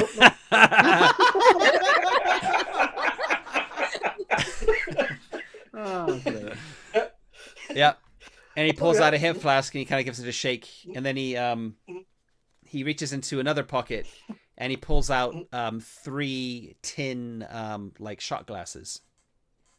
He says, "We'll have to share the glasses, but it's the best I can do in a pinch." But you're absolutely right. And he pours 3 shots out and he hands them to the 3 of you. And Pip's like, where's mine? But completely being ignored by Cornelius. And then he holds the flask up to you and says, "To new friendships and to great success and wealth." And then he takes a swig from his flask. I would hand Pip my little flask that I have with this hot burning alcohol that Lisa carries. But at least he can drink with us. It does its job. It's basically corn, yeah? Yeah. Yeah. Yeah. To anybody not knowing who doesn't speak German, corn is a grain spirit here in Germany. It's often poured into like a schnapps glass, and it basically is like drinking fire. It tastes of nothing but alcohol. Yeah. Anyway, it's like the German form of like this neat vodka, right? So yeah, it's kind of equivalent of that, I guess. And yeah, so Pip kind of looks away from Cornelius and has a little sip, and then like you see him like whoa, that's strong. Ember just doesn't seem interested in it at all. He's kind of looking a bit like like his mind is occupied by something, and and like anytime someone laughs makes a sudden sound, he kind of like jerks a little bit, and kind of like looks around. So he's clearly still in shock a bit from what happened. Yeah, like if you put food into his hands, he'll eat the food. As soon as you arrived, like he was meant to be getting a campfire started. As soon as you arrived, he basically just went off and sat down under back up against one of the mushroom stalks, and has kind of just been quiet. Like Humphrey is. Well, after toasting, Humphrey stands up, just brushes off his duster and says, "Well, someone needs to keep watch. I'll take the first one. I take the second. Yeah. I'll take the third," says Cornelius. Oh, then I'll take the 4th. Well, if we do, Pip doesn't want it. We do a couple of hours each, and there's 4 of us. We'll be fine. Sounds great. That's grand. So you guys can rest. I need it. So you see, Cornelius kind of pitches his blanket right next to the chest, and turns on his side, so he's kind of facing into the camp, and closes his eyes. And Ember just kind of like is just sitting there still, doesn't seem to be taking it in. Pip finds his blanket and kind of lays down as well. And everybody else, I guess, is also sleeping, other than Humphrey taking the first watch. Oh, okay. Yeah, Santiago was planning sitting up a bit, but if everyone goes to bed, he goes to bed as well. Yeah, I would be kind of cautious taking a look. So, Ember is staying awake, or Yeah, for now. He's got his eyes open. He doesn't seem tired. He's just kind of like... He's kind of... When people are moving around, he was kind of watching them. But now that everybody's sleeping or just sitting, and Humphrey's keeping watch, he's kind of staring at nothing. All right. Okay. I will mark that for later. If he's still awake on my watch, I would kind of try and encourage him to go to sleep. But so far, I would take the rest if I can. I would curl up to Snotty. Yeah. And before Santiago goes to sleep here, we're gonna quietly tell Humphrey, "Hey, Smiles, remember your practices. Sleep." Not getting drunk today, Santiago. Not today. That is double tomorrow. Betcha. Good night. Take care of yourself. I will. And he does a quick, awkward smile and Yeah. and turns around and like does little circles around the camp, checks the perimeter of the mushroom forest, and yeah, just keeps his watch. Okay.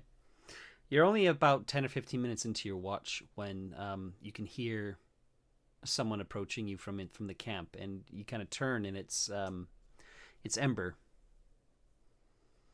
And he kind of comes up to you and says, can you feel it? That we're being watched right now? They're out there, aren't they, the spiders? They probably left to get more, to get their friends. Those are the wilds. We're gonna die. Oh, we got a fire. We won't die, boy. We're gonna die. They're gonna rip us open like they did to the other ones. We're gonna die. Listen. What's your name? Ember, was it right? Yeah. Look at me. We're not gonna die today. You're not gonna die today if you don't do anything stupid.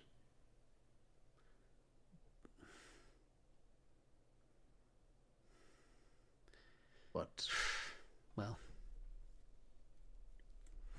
I don't know about that. Why would spiders hunt a heavily guarded caravan? We know even more. We have weapons. You killed 2 of them. Why would they come back? There is so much more easy prey out there. I don't know. I don't know why spiders do what they do. Listen to me. They're just dumb animals, aren't they? Oh, they have damn clever animals. Much more clever than many little things I've ever seen. Shoot them with a couple of well-placed shots. They die like any other one. Yeah, so does everyone, even littlings. So listen to me. Don't do anything stupid. And now let's take a guess. Why do you think the spiders were after you when there's so much more easy prey out there? Cockroaches or wasps, flies, bees. What do you think? Why do they gather? I don't know. Why you question me, man? I've just been through hell. He's kind of glancing around. You see him glance back at Cornelius. Does it seem genuine, or is he more afraid of Cornelius than? Yeah, is his fear of the animals on the outside? Is this panic? I mean, he's basically been part of a massacre, right? Like, six people being killed is gonna, and he's quite young. He's like, I don't know, like 18-ish, right? Yeah. So it's definitely normal that he's gonna be shaken up by it. Absolutely. Humphrey is not very good at. Yeah, and I think because you've rolled an insight roll before, I don't really want to have another one every time you have a conversation. Okay. I think maybe, but you rolled the critical, right? Before with Cornelius. Yeah, I rolled the critical. Yeah. 360s. So you definitely there's an element of definitely the main element of that is that he's just shaken up. You know, it's probably a little bit of PTSD sort of thing happening here. Yeah. But he glances back at Cornelius a few times when you're kind of asking him about why would the spiders be after you?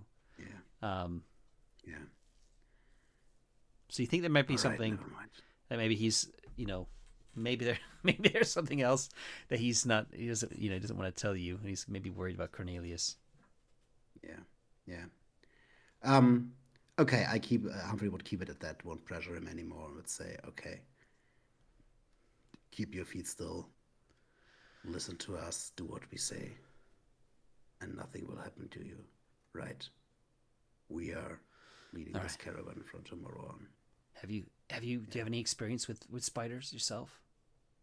I have plenty experience with spiders. So I'm trying to keep a straight face here. Yeah, this is very, very genuine. And I know they won't come after us when we are now grouped together, right? All right, well. And I really try to console him with as much charisma that Humphrey's got. with all of the two points of charisma you can scrape together. Yeah, I get it. Yeah, but it does help. Just I think him talking to somebody, or you get the impression just talking is helping a bit. And he says, "Well, I am really tired. And if you see anything, what do? Do you shout out? You're not going to take a shot or something, right? How you warn us? How you going to shout?" I do the little whistle of a mouse, How does that? Can you give me a mouse whistle? Yeah, but I suppose like Discord's noise canceling will kill it. Yeah, it's been killed. Oh, Yeah, unfortunately. yeah, never mind. It's bad. Yeah. So yeah. I'm not that good a mouse impressionist. So yeah. Okay. He kind of like nods when you kind of say you'll give it like a sound. You're like, okay. Hopefully I'll wake up if I hear that. I probably won't sleep very well anyway. And then he heads over back to the camp, and he's got a blanket too. He kind of rolls it out and lays down, and he turns his back to the camp and turns his back kind of to you. So he's kind of you can't tell if he's got his eyes open or his eyes closed. And then you go about your watch again.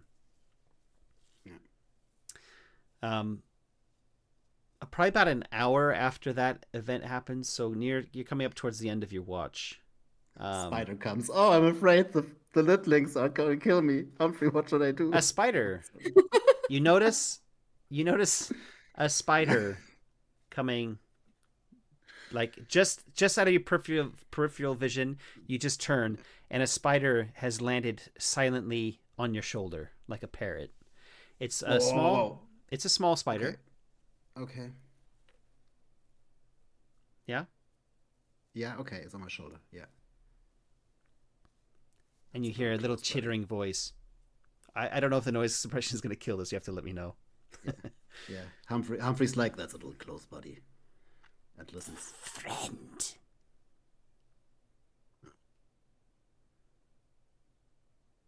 Yeah. I hear you. Sorry. Okay. Yeah. Why are you with the thieves? Did they steal? They steal future. Eggs. Of course.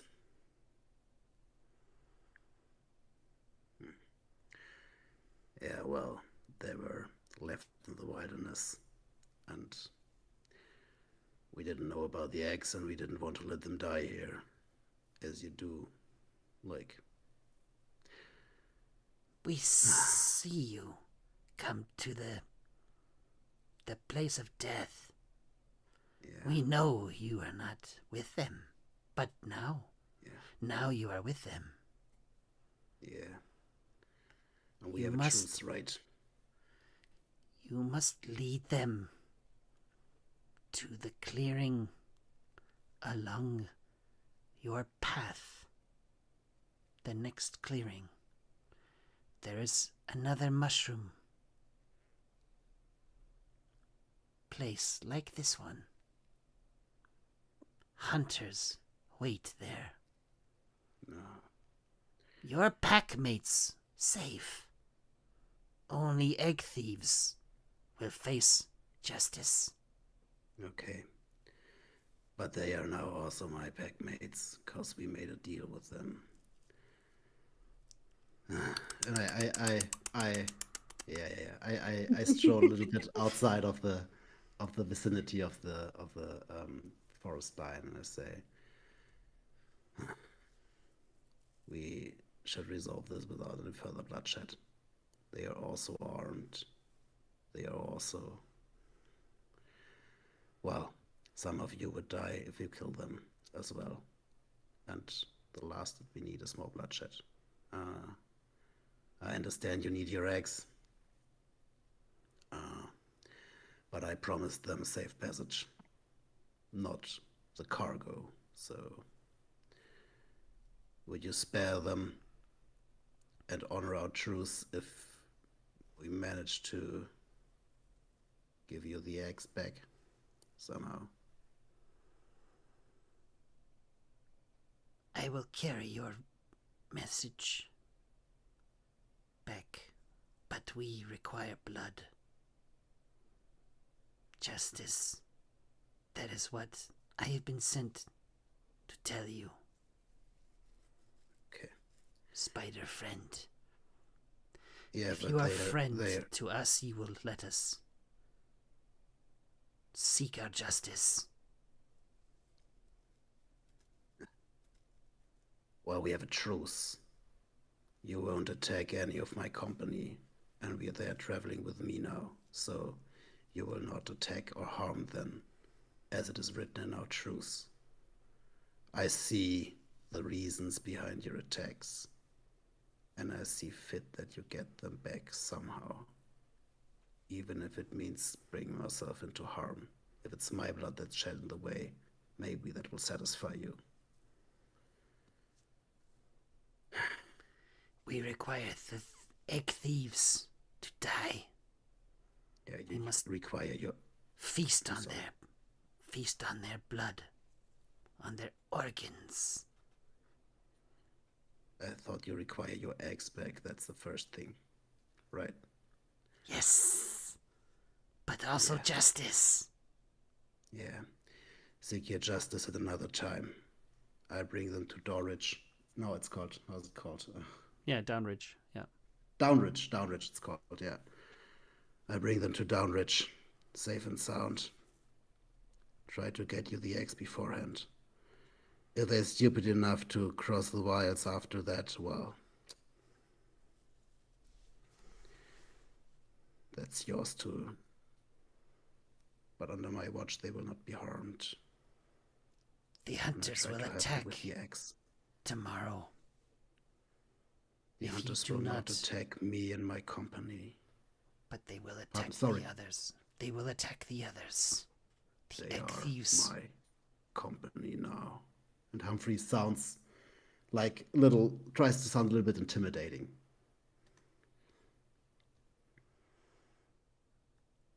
The spider starts crawling up back up into the darkness. Yeah, I will relay your message. Yeah, go on. Yeah. Do you want to make a roll for something? Yeah, I would. I asked to roll for authority, but yeah. Yeah, this is kind of a messenger. It's like a baby, a small spider. But yeah, you can definitely make a roll for it. Yeah. Okay. Okay, that's a double 6. It's a basic success. It's a shame this isn't the Year Zero engine, huh? No, I'm trying to push it. Oh yeah, that's a critical. That are 3 6s now. Whew. Yeah, and, so I mean, I could invoke my selflessness trait, right? I'm selfless. I get a free reroll when trying to help or save those in need. Yeah. But so that I didn't need that, I suppose. Yeah, you would have. That would have counted anyway. So if you would have failed, you would have kept your. Okay. Yeah, it's not like you can't ever re-roll twice. I don't think. So it's basically when you're re-rolling, you're not ever. So there's two ways with it. The first, there's two aspects of the re-rolling. The first one is that normally you have to have at least a basic success before you can re-roll. Yeah. If you have no successes, you're not allowed to make a re-roll unless you get a free re-roll. Then you can do it. Yeah. And the second is that you're not risking anything you've already rolled on a free re-roll either. Yeah.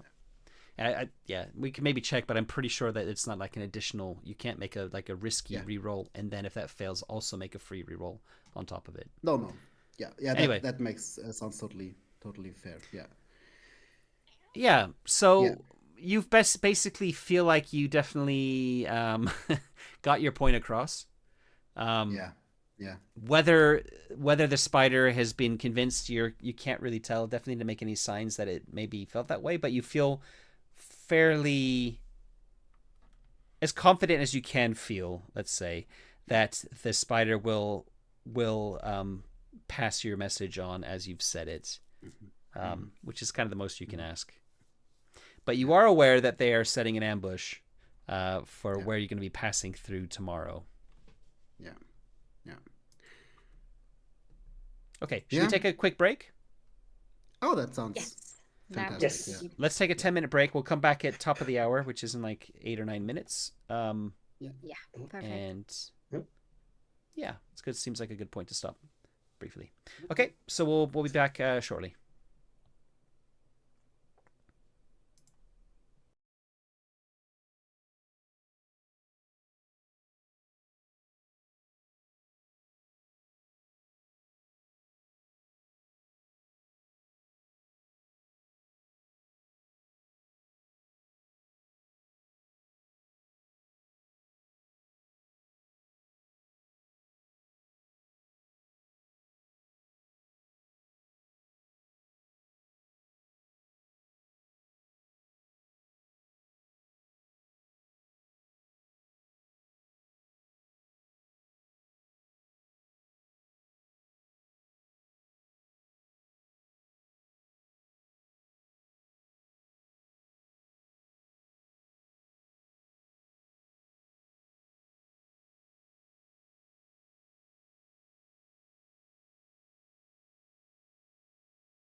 Alrighty. Coins. Adventure. All right. We're back. Santiago's asleep in character. Right. So I guess the question is, does Humphrey want to do anything else before, or do you want to do anything else before your watch ends? Before you Humphrey's running circles, like mumbling to himself, trying to come up with elaborate plans, how to solve this conundrum. But maybe then he doesn't want to wake Letha up earlier than agreed on. But as soon as, I don't know how we measure time here with sand clocks, and Humphrey doesn't have a pocket watch or something like that. But that's a good question. I imagine there's a way to. I mean, a sand dial would be useless at night anyway, right? A sand clock, not. Oh, like an hourglass. An hourglass. An hourglass. Hourglass. Sure. Yeah. Hourglass. I'm sorry. Yeah. Not a sun. A sundial would be bad. A sundial would be. Yeah. Yeah. But because candles are also very, very, very expensive in the house, because you need to go to the bees, and the bees are dangerous. So I'm happy to say that you've got between the three of you, you've brought an hourglass, which is like an hour. So fairly big one, and you're kind of using it for your watches. So you kind of like would turn it twice, and that's when it's after two turns, it's your 2-hour watch is done. I'm happy to say that that's a part of the the adventuring kit. Yeah. So Humphrey goes over to Letha and hesitantly pats the bump. Humphrey really much hope is Letha's shoulder to wake her up. Yeah. Yeah, she kind of just opens her eyes and is like, she's awfully quiet when she wakes up because she's trained to do so. Like there is no shock, no scream, anything. She's like a ghost, kind of just rising from her sheets. Yeah, and Humphrey's like, we need to talk with Santiago too. Meet you at the pyramid. Kind of get to Santiago's sleeping bag, and because he tends to be kind of noisy, I'm kind of putting my hand up his mouth. Oh. And I gently press down, and I'm like, and then release you. So, and I'm like. I'll try to motioning for you to follow me. He fixes his mustache and says so.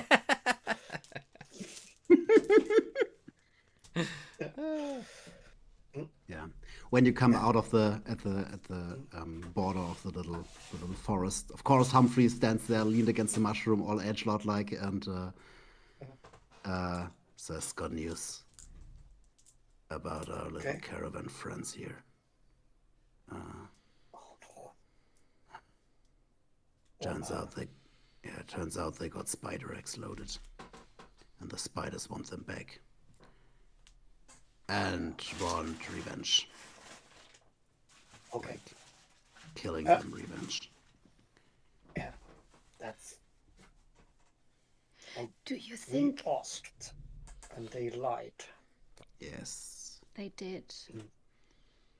All right, here's the deal.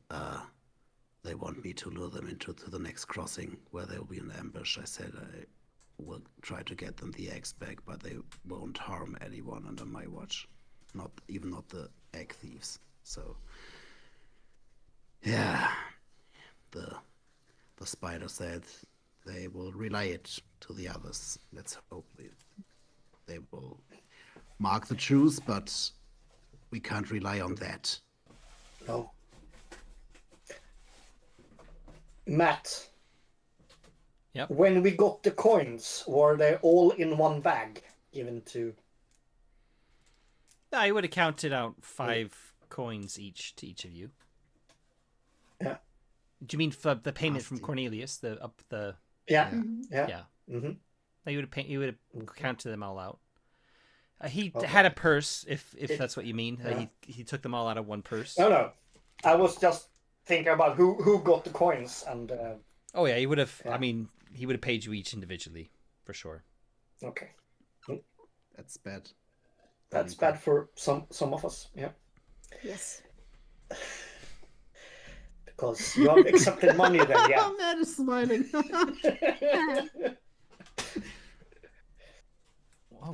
I'm sorry. Was money exchanged for contractual services? I'm surprised you didn't ask it this earlier. Yeah. For those wondering, that's one of the that's the Slua. What's it called? Sprite. The Sprite. Oh, Sprite. The contract. Sorry. Sprite. Yeah. What's the Slua's one? You give gambling. Oh yeah. Betting or gambling. I did not do that. So Letha's bound to this contract. And Humphrey, because giving your word. I did not give my word. Oh no, you did not give your word. No, So, yeah. I said we... It's just me who is kind of screwed. Yeah, but we put some solid cornerstones around, like we protect them, not the cargo. They have to follow our orders. We are as safe as we could be. Oh yeah. Concerning. But he did lie, and I don't like liars. Or I don't like people lying to me. I should have glanced to Santiago like you're the greatest liar of us all. Like, yeah. Do you guys think the young guys even know what's in the chest? They have a hunch, maybe.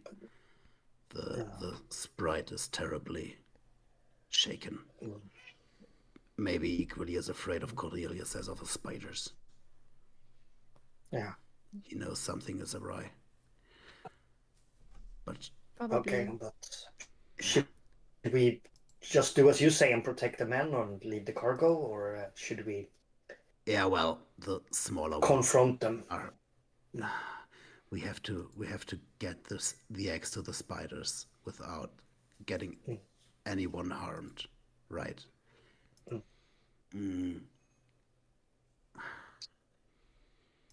Like, it's probably pretty hard, but if we could pick the lock and exchange it for, I don't know, mushrooms or something like that, or. But it's very difficult with the guy sleeping right in front of it, right? So yeah, we could just ask to see the silk. I would love to see firebug silk. I haven't seen it before. I wondered if someone could ask to give his word that if it's really only silk, and if he refuses, we can demand him to show it to us. Otherwise, well, we promise to protect them, not the cargo, and doesn't keep us from opening the cargo and checking it for everyone's safety. Well, we could locks have been known to open around me a couple of times. Well, there's a guy sleeping right next to it. What about we notice like a behavioral pattern in those spider attacks and being like, this is unusual. So can you give us your word that this is just that? So we kind of pressure him into a contract with us. Or if he doesn't, use this as a leverage. Give his word, yeah. And telling the other guys, like doing this in front of the other two guys, because I feel like they break easier than Cornelius. Yeah. Yeah. That's a good plan. Oh, over breakfast then. Let's think about it. Probably Ember also is in a contract. He probably got paid as well. And he is terribly afraid of everything, right?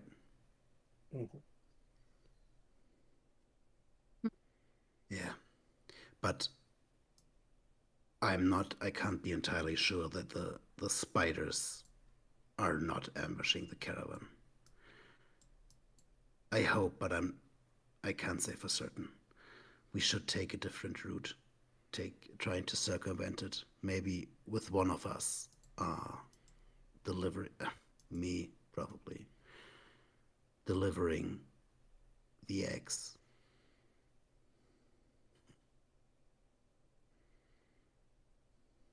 What if...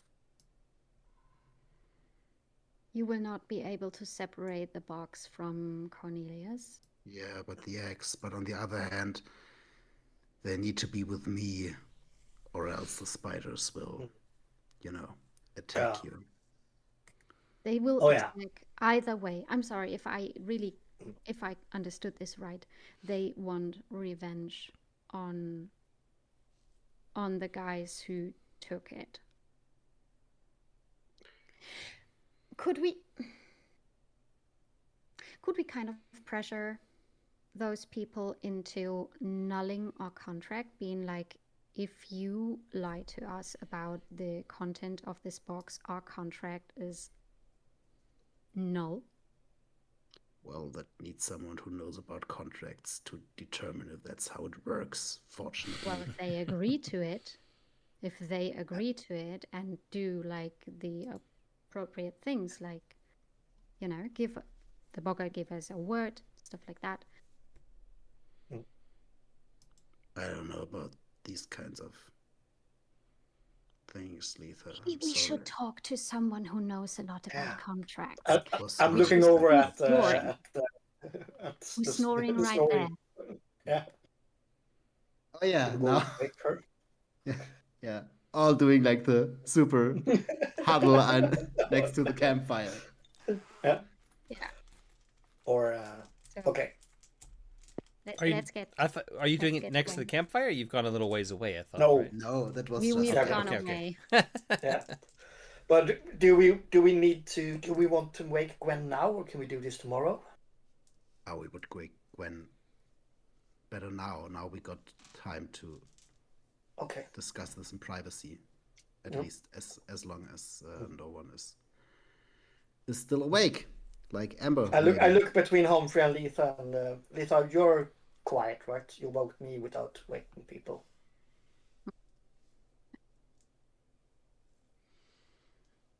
So I will kind of sneak back and gently wake Gwen, also by silencing her softly. Can you give me a? I want to roll for this.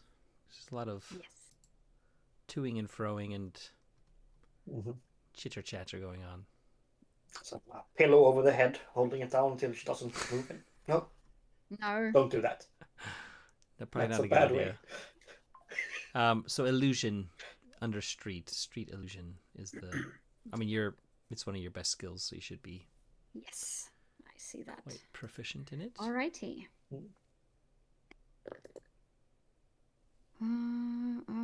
Okay, this. I have a critical and a basic. Yeah, you're super sneaky. And can you roll a single d6 for me too? That is a 6. Okay. So surprisingly, Gwen also wakes up very quietly. And kind of realizes immediately that there's something kind of off, and looks a little bit scared, but she kind of like nods when you're kind of like making this, like shh, telling her to be quiet. And she gets up and she follows you, also stealthily, over to the others. We don't need to roleplay. Looks down at Letha's feet and looks good slippers. Absolutely good slippers. We don't need to roleplay it if you don't want to. No, I think because let's just. I kind of want to get us moving a bit more onto more of this, like a little bit further on if we can. So you tell her what's what.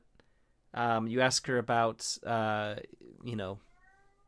contracts and what it, if there's any way that you could maybe wiggle your way out of the contract if you demand to know what's inside. She tells you that when the contract was made, like, it kind of it usually depends on those sort of conditions are made when the contract has been agreed. So she kind of thinks that it probably wouldn't work. Damn it. But he lied about the cargo. That wasn't a part of the contract. Was to get him safely, his friends and his cargo safely to. Oh, sorry. Only the littlings, not the cargo. Okay. Yeah, he was responsible for the cargo. He's escorting him to escort him to the So maybe because he wasn't being too savvy on the wording necessarily. I mean, why would he expect to have any problems? Who could speak to spiders? We could confront him. Yeah. We could confront him. Ask him to give us his word that this is really firefly silk.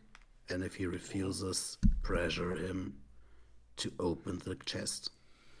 Or, and I look to all of you, we could create a diversion. The spiders are attacking. Panic. We need help. In the meantime, Santiago, hopefully Cornelius is also in this diversion. You could try to pick the lock and exchange the spider eggs for something more. Guys, picking I hate to locks break it to during you, a but fight. there are several locks. It's not just one. Well, that's the best lock picker from Chesterfield under the sofa, right? I wouldn't say that. I've heard people say that, but I wouldn't. Guys, this takes a ton of time. And the thing is, I think we have to kind of convince the spiders to back off. No. We take a way around the crossing. Let them grab. Or just let them grab the cargo. We take the eggs one way or the other, and I bring them to the crossing this night. And tomorrow we take a different way around. 'Cause if there are any spider webs along the way, we can't get through, or else I'm...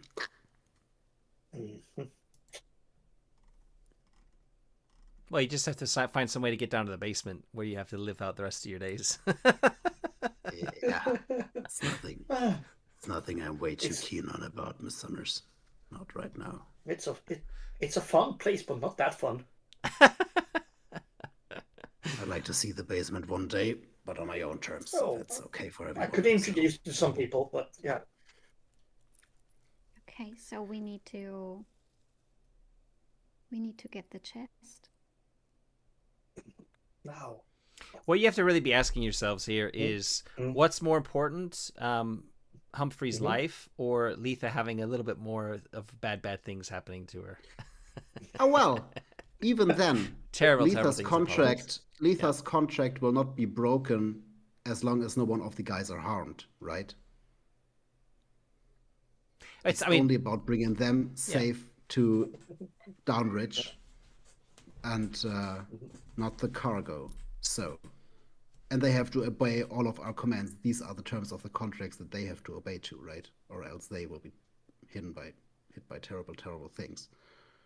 You've made a contract with them. It's not necessarily a two-way street. Like when you made a contract with the contract, we said they needed to follow our orders. Okay. Oh no, they aren't in a contract. True. He didn't give his word. Like I mean, when you're signing a contract with a spider, there's nothing binding the spider to you. You're signing it kind of it's so there's not really there was kind of like an agreement that he would follow your orders, but it wasn't the contractual agreement. Yeah. It's only a contractual agreement for Letha to bring Ludlings safe to Downridge. Okay. In the terms of like the mechanics of a contract, yeah. I like we have Gwen as a lawyer's tale. Yeah. No. We need to. Yeah. Okay. So, what I see are our options. We confront him openly and try to pressure him into opening it, and then say, "Well, give the spider eggs back," which would be little bit awkward. He could refuse. There could be a scuffle. We could hurt them, which would not be good, especially not good for Letha. Or we could try to create a diversion, lure them all out while Santiago tries to lockpick the several locks of the chest. It will take a while. Yes. If you have, do you have like lockpicking tools or something like that? Do you need them, No, or is it? I guess I need them, but I don't have any. Okay. I just looked them up. Some role-playing games say lockpicks give you no advantage, but you can't attempt to pick a lock unless you have them. This game says they're helpful to pick locks, which means it gives you a +1. Okay. So there's a sort of an unspoken sort of implication there that you can attempt it without. Yeah, I mean, like some needles or and it's dexterity, right? It's a dexterity check, yeah. Street dexterity, right? Yeah. So I'm fairly okay with it, but how many locks was it? 5? 4? No. 10? We'll go with 3. I think I said several, okay, yeah. But I'll go with 3 just to make it a bit easier if you want to go that route. But I will probably. Yeah, there's actually a mechanic for extended tests. So there would be an extended test there. You'd have to get a certain number of successes over however long it takes you. So we would handle that if you decide to go that way, mechanically like that. Yeah. I say we confront him tomorrow. Okay. Or now. That's also okay for me, but I look between you three. Or at least between also Letha and Gwen. What do you say? I don't know. I kind of feel sorry for those young guys. I mean, Cornelius, he's kind of an ass. But the young ones I feel really sorry for, and I would prefer if they don't die. Yeah, I don't want anyone to die here. Yeah. Ideally, but Gwen's nodding. If I had to make a choice. Yeah. Okay, should I try to sneak over and try to open it then? But that's kind of also. He's sleeping next to it. I don't think Gwen says. I don't think we should try and pick the locks. You don't strike me as a thief, Santiago, skilled in opening locks. Well, is that a good idea? No. Oh, let's talk to him then. Okay. Maybe we can appeal to his I don't know, his littling survival nature. And maybe he wants to. How valuable are spider eggs? We could tell him the truth. Money? Even. We could tell him the truth. I don't tell him the truth. That now Humphrey Lockwood, son of the old Lockwood, is a spider friend and not a good hunter anymore. That is not an option, Gwen. That is not an option. Okay, it's your decision, really. Yeah. It's nothing to be ashamed of. In fact, you should be proud that you've got a special contract. It doesn't happen to everyone. I appreciate it, Gwen. Really. Okay. Well then, we'll wait till dawn. And damn it, I'd rather give it to them this night, so we could all go as a group the route around.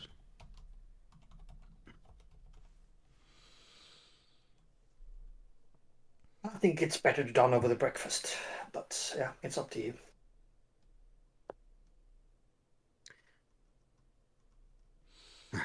Yeah, let's do it tomorrow. Oh, sorry, when? It needs to be. Let's not wake him up. Let's maybe sleep. Those of us who aren't on watch, we sleep on it a bit. Maybe we can have a little chat in the morning, see if we feel any different. Also, it's good maybe if you can pull the others to our side. They don't want to die. And when they are full of sleep. In my experience, most people don't want to die. Yeah. Yeah. Cool. Some people take the risk. Yeah. All right. Okay, I'm going to go back to bed. See if I can sleep again. Okay. Try to get some sleep. Yep. she heads back as quietly as she can back to her. You guys had a tent, right? How big was the tent? 2 tents. 2 tents. So she's. I'm assuming Gwen's in one of the tents. I guess. Of course. Yeah. So she heads back to the tent she was in, and she goes back to sleep. I'm going to pull my sleeping blanket outside because I don't want to sleep inside a tent if things are happening. Yeah. I'll probably only have 1 tent, right? Because only Juju and Gustav had a tent, and the other ones were sleeping on their blankets. So yeah, probably Gwen is taking the tent. Did you not say that you were getting another tent? Yeah. Oh no, I thought we already have a tent, so I don't. Yeah, but you could have gotten another one because there's going to be 4 of you on this trip. Before I didn't think about that. Yeah, but Carmen mentioned it, I think, didn't you? Yeah, I think we already got one at the tent because we wanted when we went out with Juju and Gustav. There was definitely a tent we then. Yeah. we brought one thing with us. Yeah. I can't remember how big it was. Was it like a 2-person tent or or bigger? Yeah. Oh, they are. I think it was. Noble fairies, right? They take the extra space, probably. Yeah. Yeah, we could say it's a 3-person tent, and one is always keeping watch, and Humphrey also prefers to sleep outside. So okay. So it works out. And Gwen has lots of stuff. So all right. Well, I'll drag my blanket out and lay down outside outside the tent and try to sleep. But it's with a smile on his face because it's going to be interesting. It certainly is. All right. So let's cut to. Let's kind of nervous. Can't really tries hard to sleep. Lurking around on the edge of the wood at young Lethal's watch until probably he gets sent to bed. Yeah. He really has a hard time to sleep.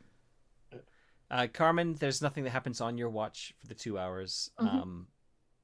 And what happens when you wake up? Oh, you're waking up Santiago next, right? Yes.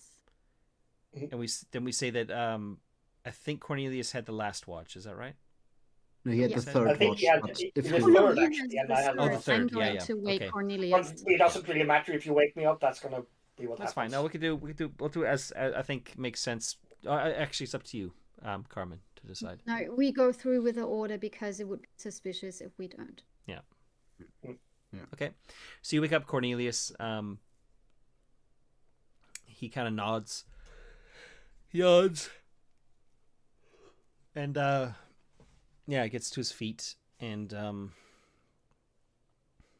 he picks up the keysket that was kind of propped up next to Pip, kind of shoulders it and starts his watch. Okay. Do you go to sleep? I'll try. Okay. Yeah, you fall asleep after a little bit. You're kind of thinking about stuff, but you're tired. A couple of hours later, Santiago, you're woken up by Cornelius. And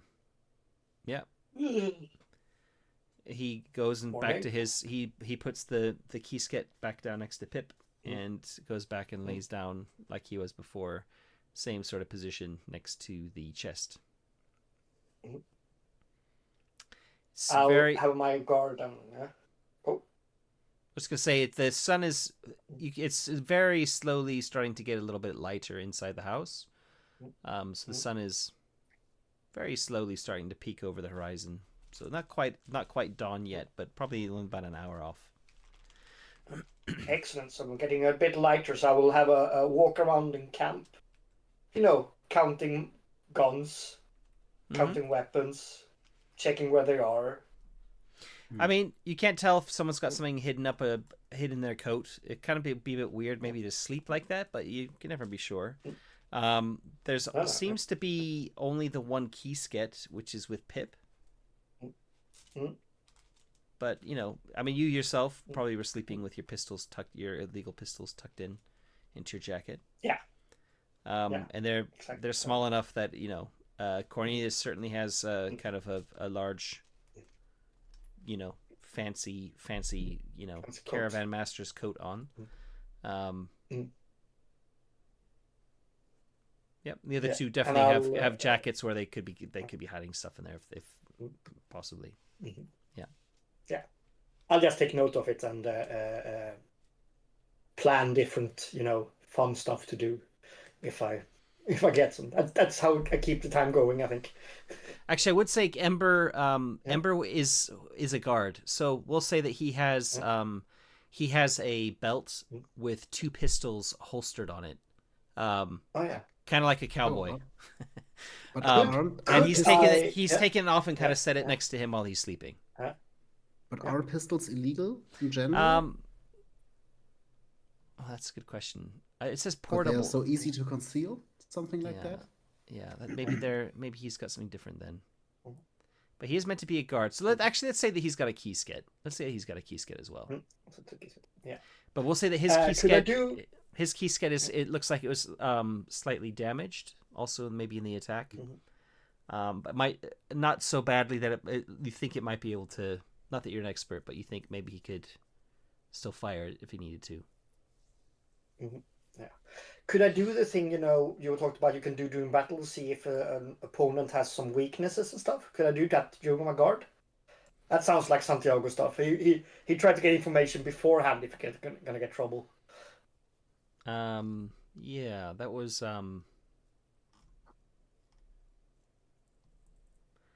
which one was that?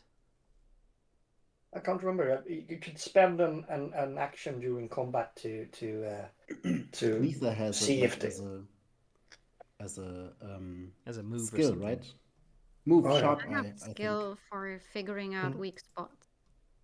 Yeah, I think I rolled a fight or something like that just to fight. Yeah, I mean, something like that. I could say if you're kind of sizing them up, if it comes to a battle and you're going to look for a weak spot, then I'll give you a bonus to that. I think while they're sleeping is kind of, I wouldn't say there's anything potentially jumping out because they're just, other than, you know, 2 of them they're all wounded. Definitely Cornelius is the least wounded of the 3, possibly because he was the first one running away. Or standing at the back while his guards were doing the attacking. You know, typical caravan master. But other than that, I don't think that makes much sense. I mean, because the weak spot is kind of, there's like a table I would roll on, which I kind of like. And I think for that, I'd rather wait and see.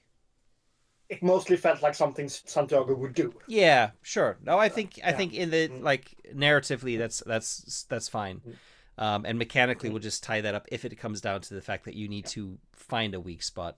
Or maybe I'll let you choose from the table or something like that. That makes sense. Okay. Yeah. So, and I'll start the fire and put some water on at the end of my guard time. Yeah, and I mean, as you're doing that, it's kind of a little bit noisier than just, you know, wandering around quietly around the perimeter. The others start to wake up just as you're kind of like, you know, starting the fire and water. It's a good question in my head. Like, where does the water come from? Doesn't matter. Rain. Yeah. Anyway, so we're gonna hand wave that a little bit. And you get a campfire started, you get breakfast kind of mostly started, and soon everybody's awake and joining you around the fire. Humphrey would do some very crispy, very, very crispy bacon equivalent, like mushroom fillets, steaks, something like that. While silently staring into the fire on the pan and shooting glances to the others, nodding. Maybe nodding to Ember, like had a good night's sleep. He kind of shrugs, I guess. It's gonna be a tough day. Oh, yeah? Why is that? Treacherous ground coming up? Yeah. Well, spiders out there. Long way to Doorkeep. That's quite a stretch. And with that heavy luggage of yours. Cornelius, you hear Cornelius. Spiders. They're licking their wounds. They won't harm us. Especially. I haven't actually never seen firebug silk. Could I see some? Oh no. I'm not opening the chest. It's too valuable. I don't want any of these. There might be spores in the air that could ruin it from these mushrooms. Oh, yeah, okay. But you promise me, you give me your word that there's nothing else in that chest. What, you think I'm a liar? That's right. No, it takes one to know one. Are you calling me a liar? No. Because that sounds exactly like what you were just doing, Slua. Yeah. Well, yeah. The spiders must have had a reason to hunt you in such large packs. And firefly silk, Mr. Cornelius, does not weigh that much. So, as a little sign of trust, because we are wandering with each other to treacherous ground, please give us your word or show us the insides. And I try to stare him down.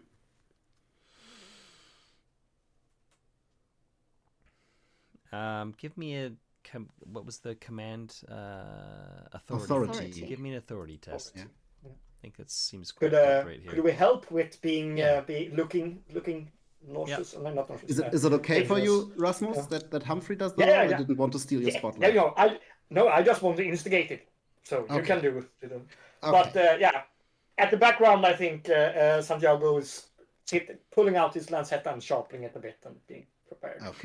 Okay. Yeah, I would kind of casually drop in there, like, being like, hey, yeah, I mean, I've hunted so many spiders in my days. I know they normally come alone. It's really rare for them to hunt in packs, and they have mostly a good reason if they do so.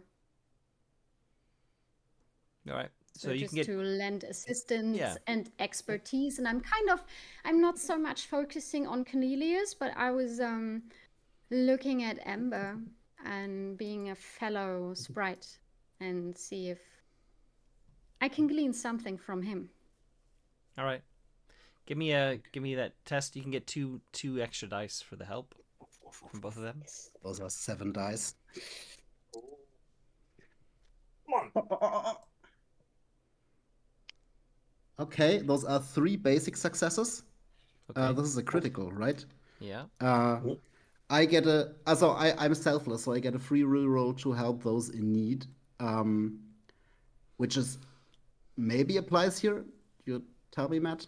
So if I can maybe reroll the last. I think because it's quite the moral quandary you're in right now, and arguably Letha is in need, right? Because Yeah. And all of them. Well, and all of them. Not that they know it, but yeah. Sure. Okay, so I'll allow it. I'll allow it. Okay, and I won't risk any of my previous successes, right? Nope. Okay. Nope. Okay, it's a 50-50 chance. Oh yeah. So this 3 2s. It's a critical success and 2 basic successes. All right. That's a good result. I'm guessing we're looking really intimidating. Yeah. Yeah, he kind of cracks. Or he's kind of a bit stoic at first. He's kind of thinking it through. You can see he's being maybe a bit stubborn. And then it's actually Ember that says, "Just tell him. Why do you need to pretend? Just tell him." And he kind of shoots like an angry glare over at Ember before he just you kind of see him just slump a bit. And he shrugs, and he says, Fine. I've got a contract with some alchemists at the university over there in the realm. They want some spider eggs. I don't know what for, but they've sent a bunch of caravans out all over the house. They want spider eggs from every corner of the house. They're paying a lot of coin for it. So we're heading back into the realm with some spider eggs that we happen to find. That I happen to find. I think we do not happen to return to the realm with the eggs. The spiders will find us, hunt us down. Oh, sorry. Sorry, I think I just heard something. Yeah. Not a spider, not a giant spider. Maybe it's been a cat behind me. Maybe it's been a cat from here. That's... Give me the eggs. If you see any like giant hairy legs coming from like above behind me, then please shout at me. Sorry, apologies. Yeah, can you just do that last bit again? Because I was a bit distracted. Sorry. I suppose the eggs will not go to the realm. Well, why not? So some spiders are chasing us. I'm basically hired you to protect me. Yeah, to protect you, and to protect you, we get rid of those eggs. No. The spiders. Oh, they will. Look, we killed 2 of the spiders. There weren't dozens of them. There were 4. Okay? Yeah, the spiders killed 6 of you. Oh, you said hundreds. Yes, well, I was exaggerating. It's what I do. And they got the better of us. We didn't know they were there. We now know the spiders are out there. If you think they're going to be hunting us still because of the eggs, then we know they're out there. There's no way the remaining 2 will be able to take us out. Yeah, but they can call for reinforcements as well as you do. And there were 6 call for reinforcements. They're not soldiers. There were 6 dead littlings because of you. Yes, but there was panic, and they got confused. It was a good ambush maneuver if they were. Not that they're anything like soldiers. Nice of you crediting the spiders, but anyway, I'm confused why you value those eggs more than the lives of your companions. And I look to Ember and Pip. He looks at them as well. Yeah. Listen, lads, if we give those eggs back, all of those other people died for nothing. Yeah, and you will die for nothing as well. Oh, sorry. All those other people will die for nothing? You told us you don't know what those eggs are for. Well, I mean, those guys already, they are dead. They don't care. But the living ones, they do. You can go back and collect them after you look a bit young. What was your name? Letha? I remember a time when we didn't have all these fancy things that we have today. And it's by finding things like whatever the alchemists do with eggs that we find more progress. I'm not an alchemist. I'm a caravan master. Yeah. And now you stick I know to that you are. Oh, sorry. Oh, totally fine, but really, you're a bunch of hunters. What do you value? Why do you care about eggs? We care about lives, especially the lives of your people that you seem not to care for. Not really. I'm kind of looking at Pip and Ember. I'm trying to see if they are kind of, how do they feel about the proximity of dying? They're both like watching Cornelius for sure. You can't tell Ember's face is very impassive. Pip is kind of frowning a bit. We promised to bring you and your 2 friends to your destination. We didn't promise anything about the cargo, and you can find those eggs again if you really want to. And you obey our orders. That's what you agreed on. And I fixate Cornelius. He kind of gives you a sly grin and says, "Yeah, I agreed to it. I didn't sign a contract for it. Oh, so and if you're gonna try and rob me blind to be friendly with a bunch of animals, then yeah, we've got a problem. What's wrong with you, Cornelius? You think I'm friendly with a bunch of animals? I'm the last one who's an animal of here. I value the lives of your companions more than you do. Probably more money to spare, right? More money to throw some vagabonds you meet along the road for some easy jobs. So, hold on. I was killed too, huh? Look, I don't want anybody to die, right? But if you think the spiders are hunting us because of the eggs, what you think giving the eggs back is they're just going to turn around and leave us alone? Is that your plan? We use the eggs as a diversion. We take a route around the forests. Well, I can tell you right now, there's not going to be any extra coin if I don't bring those eggs back. Huh? Do you value the lives of those more than 10 coin apiece? Tell me that. Actually I do. Take a step up forth to Cornelius and say, "Fuck that coin." And I spit in front of his in front of his feet. What does Santiago do? You can steal him later. You can steal from him later. Oh, I'm a basic success of trying to hold my mouth, but it's gonna be. Yeah, okay. I'm kind of, as I say, I actually do. I kind of gently step on Santiago's toe.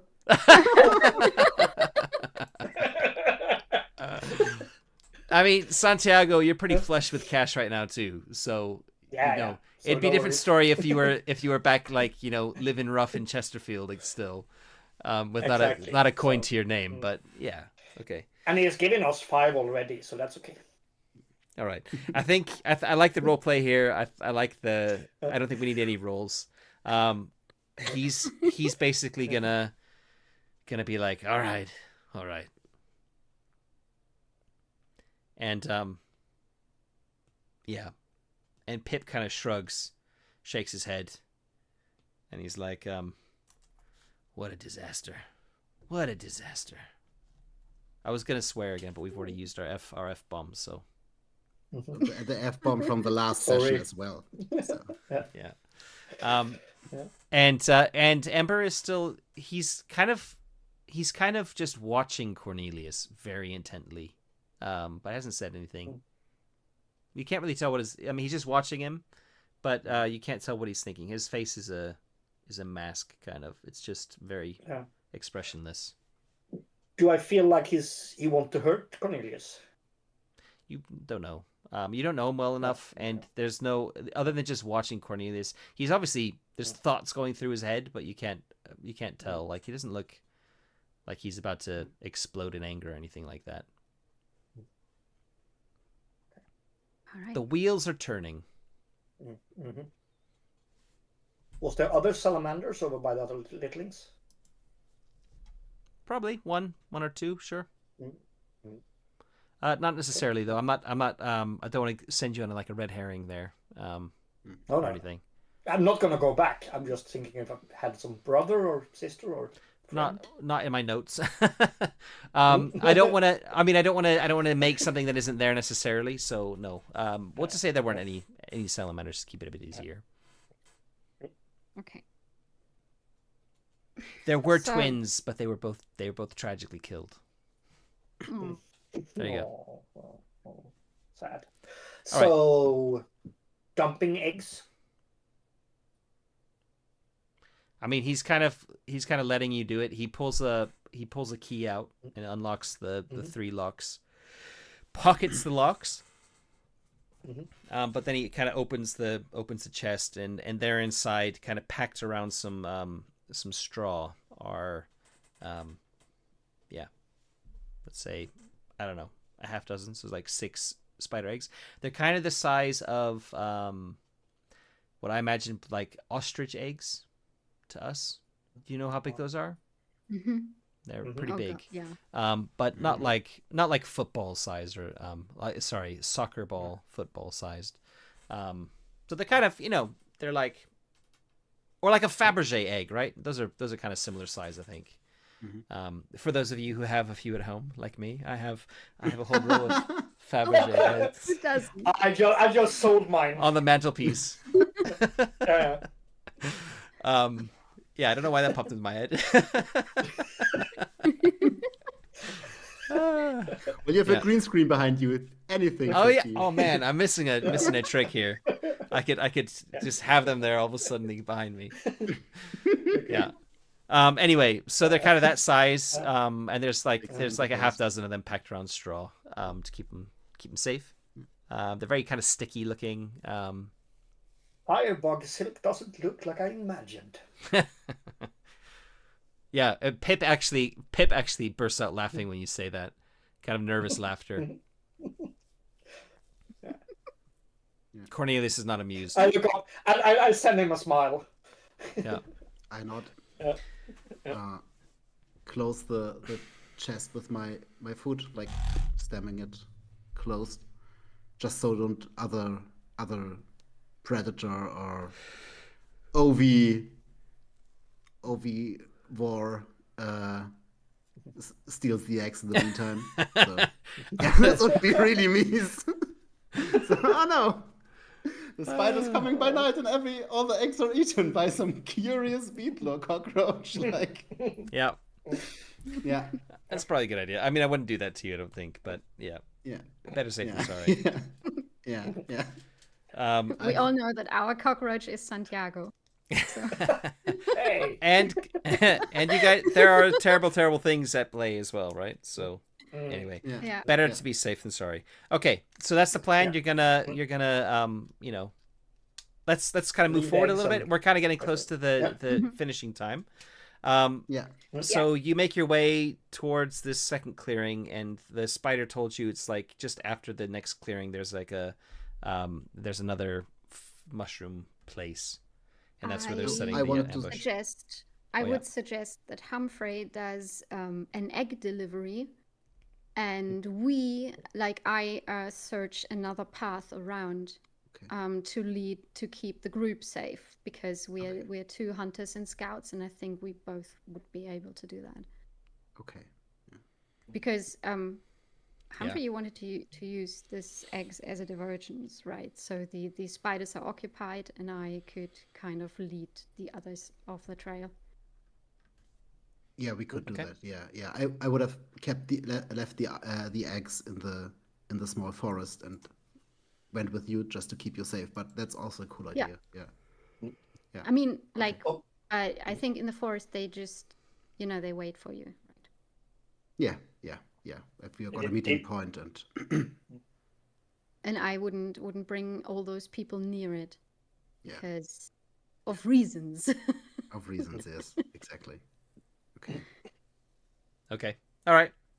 So Letha strikes out kind of on a off the beaten track. It's gonna be slow going because you do have Snotty with you. The problem is, or do you have Snotty with you? Because the chest is probably too heavy for one person to carry on their own. Or you could transfer the eggs into another compartment. Like you've got bags, so you could theoretically like pack them into rearrange your luggage, so to speak, and put the eggs into one of the bigger sacks, and then you could kind of hoik that over your shoulder. Humphrey can. Yeah. Probably. Otherwise, you have to bring somebody with you to deliver them. Yeah, or I could. How long does Juggernaut last? Like 5 minutes only. That doesn't work, right? No. Yeah. And you're exhausted afterwards. Please don't. do that. And you need new clothes, and it's expensive. Yeah, I could put off the clothes before, but yeah. Yeah. That's right. Naked Humphrey. Hello, the nudist in the wilderness. Hi guys. Spider friends, I got your eggs. I'm sorry. Oh no, not those eggs. Sorry.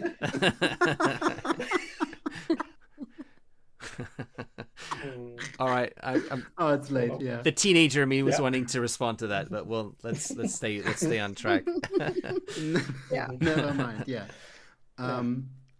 Yeah. So Humphrey would have taken his time, and put them in a sack or in a rucksack, and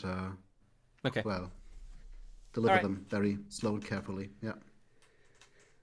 So, yeah, we'll just kind of make this go fairly quickly. You take the eggs to the spot where it's quite clear. You get to there's a clearing after like a half an hour's walk. You come to a clearing, and just on the other side of the clearing, in fact, maybe even going into the clearing is a much larger mushroom forest, and it's kind of like lots of places, dark places for spiders to hide. And you make your way into it on your own with the backpack, with the rucksack. Yeah. And you're a very short distance in when you hear a voice from above you in the darkness, a different voice to the other one, a kind of a deeper voice. Mm-hmm. Spider friend, where are the others you were with? They are safe. You hear like mandibles clacking from multiple sources around you, above you. I got the eggs they stole from you.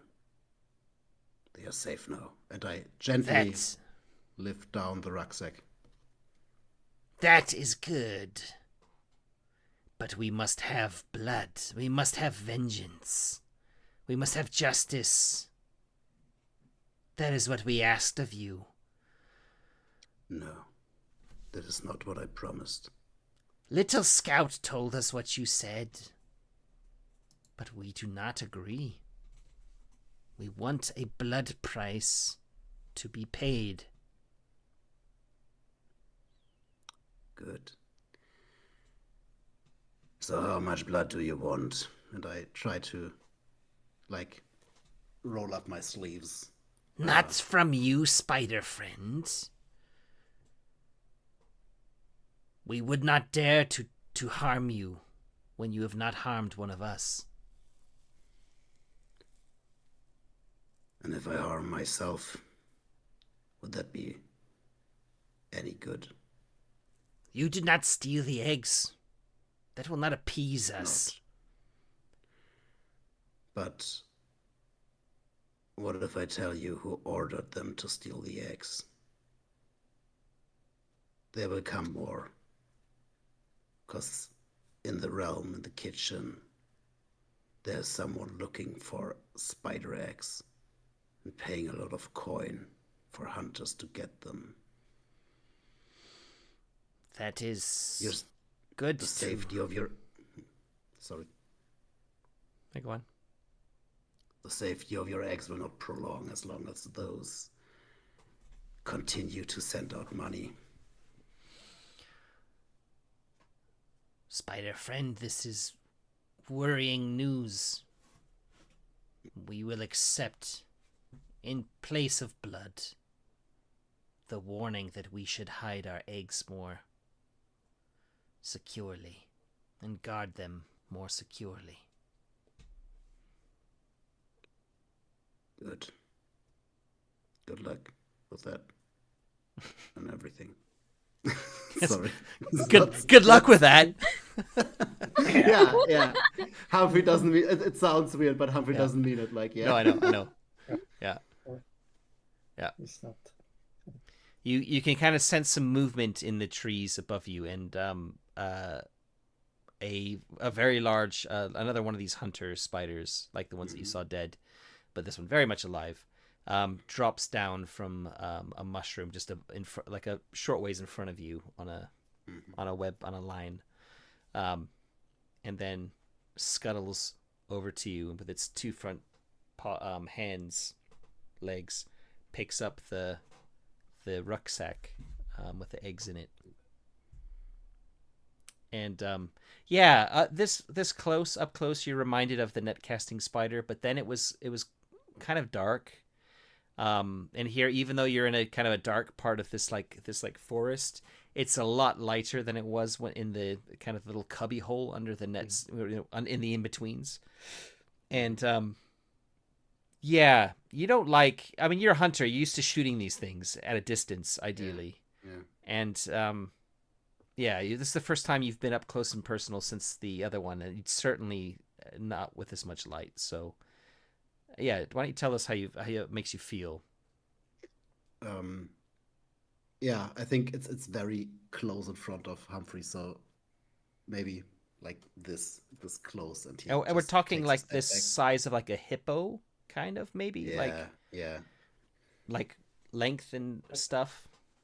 Not like as big and round as that, but I mean like the other than the legs, like it's big. The relations, yeah. Humphrey takes a step back. Oh, there's another beast. Hairy legs. So yeah.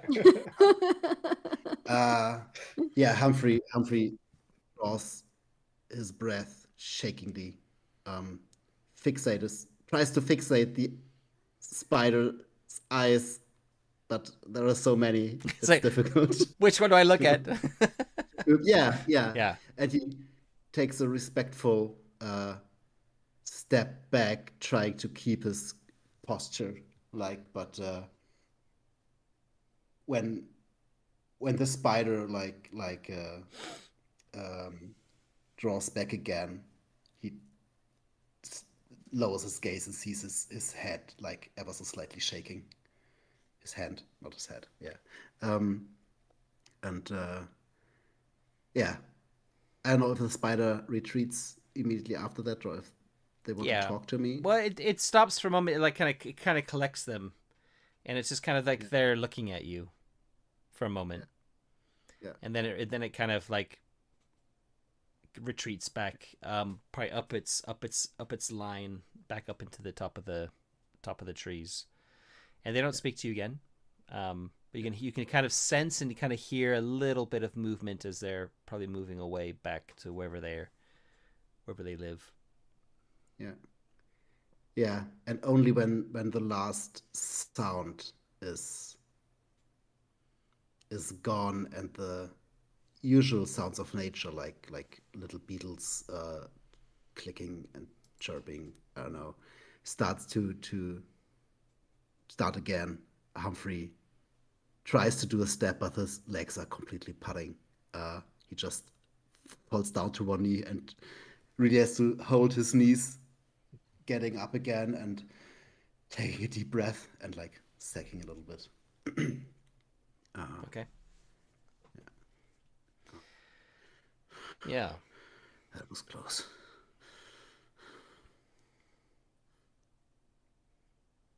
Okay. I think we'll probably end it there. Okay. And we will start the next session, I think, with you arriving in Downridge.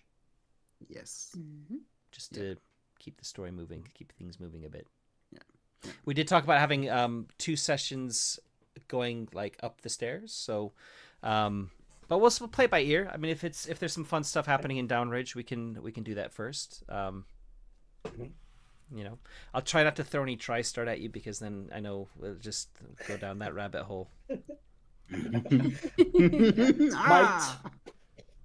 I mean, yeah. Or spider hole. Or a spider hole. Yeah, so that was fun. Thanks, guys. And Thank you so much. Thanks everyone for watching. If you want to leave a comment about like what you think of the campaign so far, please do. Or you can find all of us on our social media accounts in the description below. I feel like I've done this already quite a few times. Otherwise, thanks very much, and we'll catch you in 2 weeks' time for the next episode. So, catch you then. Bye-bye. Bye. Good night, everyone. Bye. Good night.